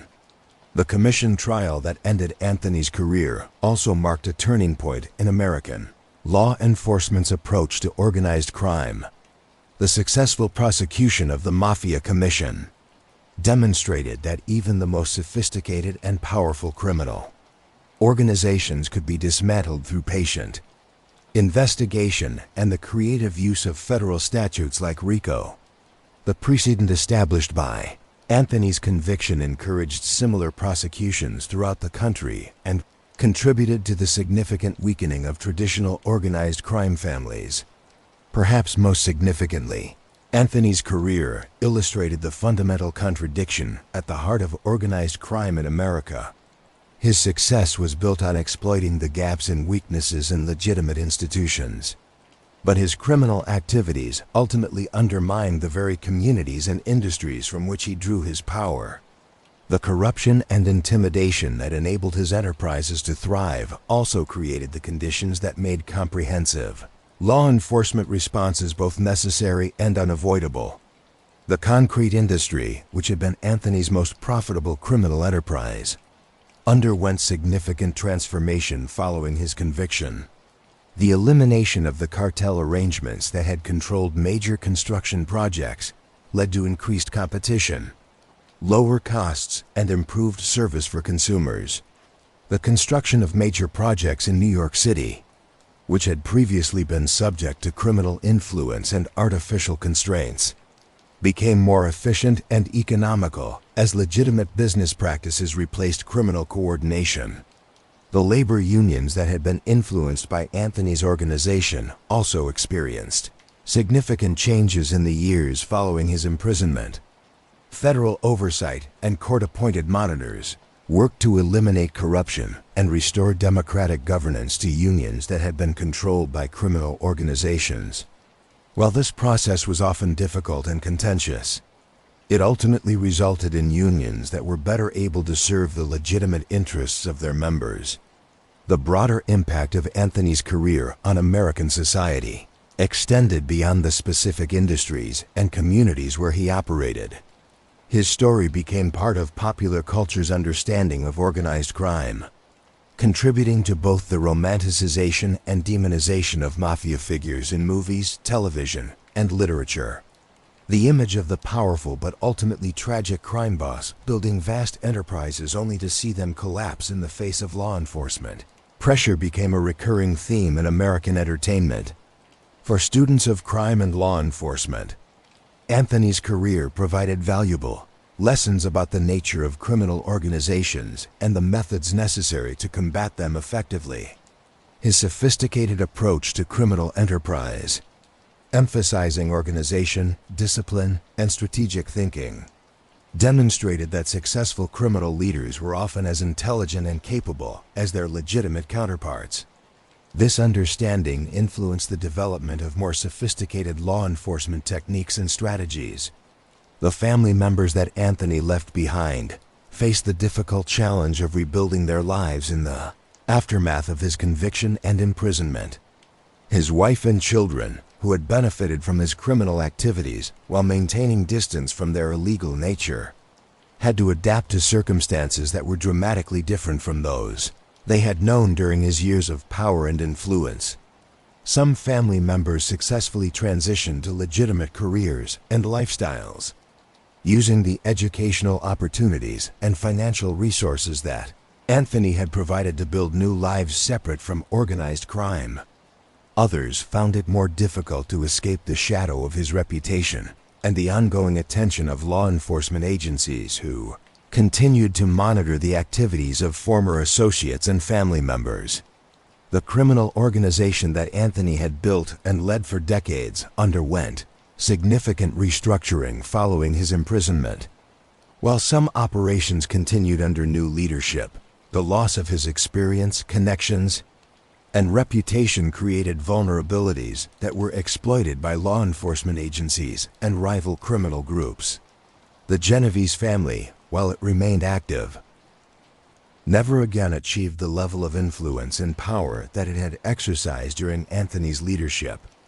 The East Harlem neighborhood where Anthony had spent most of his life also changed significantly in the years following his conviction. Gentrification and urban renewal programs transformed many of the areas where he had operated his criminal enterprises, replacing old apartment buildings and social clubs with upscale housing and commercial developments. The close-knit Italian-American community that had provided the foundation for his criminal career gradually dispersed as younger generations moved to suburbs and other neighborhoods. Modern law enforcement agencies continued to study Anthony's career and methods as they developed strategies for combating contemporary criminal organizations. His sophisticated approach to money laundering, his systematic corruption of legitimate institutions, and his ability to maintain criminal enterprises while avoiding prosecution for decades provide valuable insights into the challenges facing law enforcement in the 21st century. The concrete industry reforms that followed Anthony's conviction became a model for addressing corruption in other industries affected by organized crime. The combination of aggressive prosecution, regulatory reform, and ongoing oversight that transformed construction in New York City was subsequently applied to waste disposal, trucking, and other industries where criminal influence had been significant. Today, more than 3 decades after his conviction, Anthony "Fat Tony" Salerno remains one of the most studied and referenced figures in the history of American organized crime. His career provides a comprehensive case study in the development, operation, and ultimate destruction of sophisticated criminal enterprises. His story continues to inform academic research, law enforcement training, and popular understanding of the complex relationships between crime, business, and politics in American society. The lessons of Anthony's life extend beyond the specific context of organized crime to broader questions about power, corruption, and accountability in democratic societies. His ability to build and maintain criminal enterprises for decades while avoiding accountability demonstrated the limitations of traditional law enforcement approaches and the importance of developing sophisticated tools for addressing complex criminal conspiracies. His ultimate conviction and imprisonment, however, also demonstrated that democratic institutions, while imperfect, possessed the capacity to adapt and respond to even the most sophisticated threats to the rule of law. The commission trial that ended his career became a model for addressing organized crime that has been replicated throughout the world, contributing to the international fight against criminal organizations. The story of Anthony "Fat Tony" Salerno thus serves as both a cautionary tale about the harmful effects of organized crime and a testament to the strength of democratic institutions. His remarkable rise from the apartment buildings of East Harlem to the peak of criminal power illustrates the opportunities and challenges present in American society, while his ultimate downfall demonstrates the power of persistence, innovation, and determination in the pursuit of justice. In the end, Anthony Salerno's legacy is that of a man who achieved extraordinary power through intelligence, organization, and strategic thinking, but who ultimately discovered that even the most sophisticated criminal enterprises cannot indefinitely withstand the combined forces of law enforcement, judicial oversight, and democratic accountability. His story remains relevant today as societies throughout the world continue to grapple with the challenges posed by organized crime and corruption in all their forms. The man who once controlled billions of dollars in criminal enterprises and influenced the construction of New York City's skyline died in a federal prison medical facility, far from the East Harlem streets where his remarkable journey had begun more than 8 decades earlier.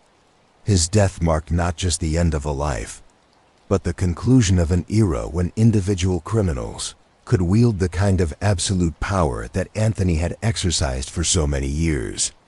Yet his influence persisted long after his death in the organizational structures he had created, the legal precedents established by his prosecution, and the ongoing efforts to understand and combat the sophisticated criminal enterprises that continue to threaten the integrity of democratic institutions throughout the world.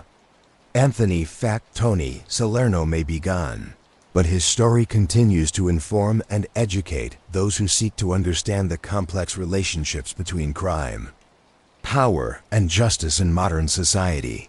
And so we reach the end of our journey through the remarkable life of Anthony "Fat Tony" Salerno. A journey that has taken us from the crowded apartment buildings of East Harlem in 1911 to a federal prison cell in Missouri in 1992. We have witnessed the rise and fall of a man who embodied both the promise and the corruption of the American dream, who built an empire worth billions while maintaining the appearance of a humble retiree living on Social Security. As we close this story, it's worth reflecting on what Fat Tony's story teaches us about power, ambition, and the price of success achieved through illegal means. His life spans nearly the entire golden age of American organized crime, from the bootlegging era of the 1920s through the sophisticated racketeering enterprises of the 1980s. In many ways, his biography is the biography of the American Mafia itself, its evolution, its peak of influence, and its ultimate decline in the face of determined law enforcement efforts. What made Anthony Salerno so fascinating and ultimately so dangerous was not his capacity for violence, though he certainly possessed it when necessary, but his extraordinary intelligence and organizational ability. He understood something that many of his contemporaries never grasped, that true power in America came not from the barrel of a gun, but from the careful cultivation of relationships, the patient accumulation of influence, and the systematic exploitation of the gaps between law and practice in American society. For more than 6 decades, Fat Tony played the game of American capitalism with rules that he wrote himself. He created jobs when the legitimate economy couldn't. He provided capital when banks wouldn't lend. He resolved disputes when the courts were too slow or too expensive. He built infrastructure when government bureaucracy created delays. In many ways, he was more effective than many legitimate businessmen and politicians at getting things done in the complex, often dysfunctional environment of New York City. But this effectiveness came at a terrible cost. The same organizational genius that made him so successful also corrupted entire industries, distorted market competition, and imposed a hidden tax on millions of honest citizens and businesses. The concrete that built New York's skyline during his era cost more than it should have. The construction workers who built those buildings sometimes found their job opportunities determined more by criminal connections than by skill or merit. The businesses that operated in his territory often had to pay for protection they shouldn't have needed. Perhaps most troubling was how Fat Tony's success demonstrated the permeability of the boundary between legitimate and illegitimate power in American society. His story reveals how criminal organizations could become so sophisticated and so integrated into the fabric of society that they became almost indistinguishable from legitimate businesses and political institutions. The same skills that made him a successful crime boss could have made him a successful CEO or political leader. Indeed, many of his methods were later adopted by both legitimate businesses and government agencies. This raises uncomfortable questions about the nature of power and success in American society. How many legitimate fortunes have been built using methods that, while legal, were ethically questionable?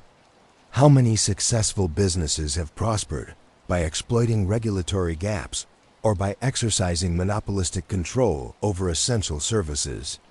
How many political careers have been built on the same combination of charisma, strategic thinking, and careful relationship management that Fat Tony used to build his criminal empire? The investigation and prosecution that brought down Fat Tony also marked a turning point in American law enforcement's understanding of how to combat sophisticated criminal organizations. The Commission Trial demonstrated that traditional investigative techniques focusing on individual crimes and specific criminal acts were inadequate against organizations that operated more like corporations than like traditional gangs. The successful use of RICO prosecutions against organized crime bosses provided a model that has been applied not just to mafia families but to drug cartels, terrorist organizations, and white-collar criminal conspiracies. But the most lasting lesson of Fat Tony's career may be about the importance of institutional integrity in democratic societies. His success was built on exploiting weaknesses in American institutions, corrupt unions, ineffective regulatory agencies, overwhelmed court systems, and police departments that were sometimes more interested in accommodation than enforcement. The same institutional weaknesses that allowed him to thrive ultimately made comprehensive reform necessary, leading to the strengthened law enforcement capabilities and oversight mechanisms that eventually brought him down. Today, as we face new challenges from different types of criminal organizations, drug cartels, cyber criminals, international terrorism, and sophisticated financial fraud, Fat Tony's story provides valuable insights into how criminal organizations adapt to changing circumstances and how democratic institutions must evolve to meet new threats. His methods of operation, his organizational structures, and his approaches to avoiding detection continue to be studied by both law enforcement agencies and criminal organizations around the world. For those of you who have followed this story from beginning to end, spending these hours with us exploring the shadowy corners of American history, Fat Tony's tale offers both entertainment and education. It reminds us that the line between heroism and villainy is often thinner than we might like to believe, and that the same qualities that enable great achievements in legitimate fields can also enable great crimes. The neighborhoods of East Harlem where Fat Tony grew up have changed dramatically since his death. Gentrification has transformed many of the streets where he learned his trade, replacing old apartment buildings with upscale housing and traditional social clubs with trendy restaurants. The Italian-American community that nurtured his early criminal career has largely dispersed as subsequent generations have moved to the suburbs and assimilated into mainstream American society. But the broader questions raised by his story remain relevant. How do we balance the need for effective law enforcement with respect for civil liberties? How do we address the economic and social conditions that make criminal organizations attractive to young people seeking opportunity and advancement. How do we ensure that our legitimate institutions are strong enough and effective enough to prevent criminal organizations from filling the gaps they leave behind? The construction industry that Fat Tony once controlled has become more competitive and efficient since his conviction. But it continues to face challenges from corruption and organized crime influence. The labor unions that he manipulated have undergone significant reforms, but they continue to struggle with questions about how to serve their members effectively while maintaining democratic governance and avoiding criminal infiltration. Perhaps most importantly, Fat Tony's story reminds us that democracy and the rule of law are not automatic or self-sustaining. They require constant vigilance, continuous reform, and the active participation of citizens who are willing to demand accountability from both their leaders and their institutions. The same complacency and institutional weakness that allowed Fat Tony to thrive for so many years continues to create opportunities for different types of criminals and corrupt officials today. As we conclude our exploration of this remarkable life, it's worth considering what might have been different if Anthony Salerno had chosen a different path. With his intelligence, organizational ability, and leadership skills, he could undoubtedly have achieved great success in legitimate business or public service. His story is in many ways a tragedy of wasted potential, a brilliant mind applied to destructive purposes, leaving behind a legacy of corruption and violence rather than constructive achievement. But his story also demonstrates the resilience of American democratic institutions. Despite decades of corruption and criminal influence, the system ultimately proved capable of self-correction. The same legal and political institutions that Fat Tony had manipulated and exploited eventually developed the tools and determination necessary to bring him to justice. This gives us reason for hope that current challenges to democratic governance, whether from criminal organizations, political corruption, or other threats, can also be overcome through persistent effort and institutional reform. For students of history, crime, and American society, Fat Tony's story provides a fascinating case study in how individual ambition intersects with broader social and economic forces. His career paralleled the development of modern American capitalism, the growth of urban America, the rise of federal law enforcement capabilities, and the evolution of democratic institutions in response to new challenges. His story also illustrates the importance of storytelling itself, in how societies understand and respond to complex challenges. The story of Fat Tony's rise and fall became part of American popular culture, influencing how we think about crime, punishment, and the nature of success and failure in American society. Movies, television shows, and books inspired by his life and the lives of similar figures have shaped public understanding of organized crime and informed public policy debates about law enforcement and criminal justice. As you reflect on this story, consider sharing your thoughts about what surprised you most about Fat Tony's life and career. Was it his sophisticated business methods? His ability to avoid prosecution for so many decades?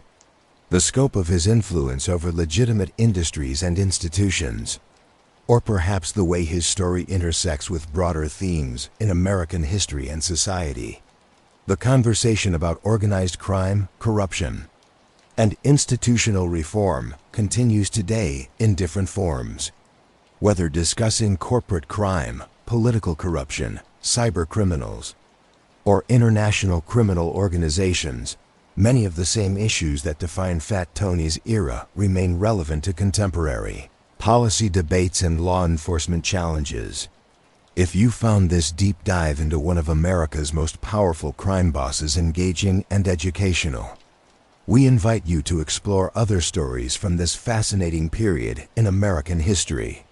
The golden age of organized crime produced numerous figures whose stories illuminate different aspects of American society and whose careers provide insights into the eternal struggles between order and chaos, law and crime.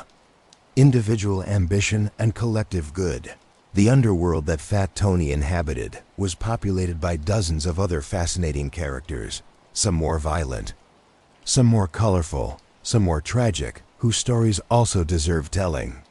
From the brutal efficiency of Albert Anastasia to the flamboyant excess of John Gotti, from the strategic brilliance of Meyer Lansky to the political connections of Frank Kostlow, the world of organized crime offers endless material for those interested in the darker corners of American history. Sweet dreams, and remember, the most important stories are often found not in the headlines, but in the quiet spaces between what we know and what we think we understand about the complex, often contradictory nature of human ambition and achievement.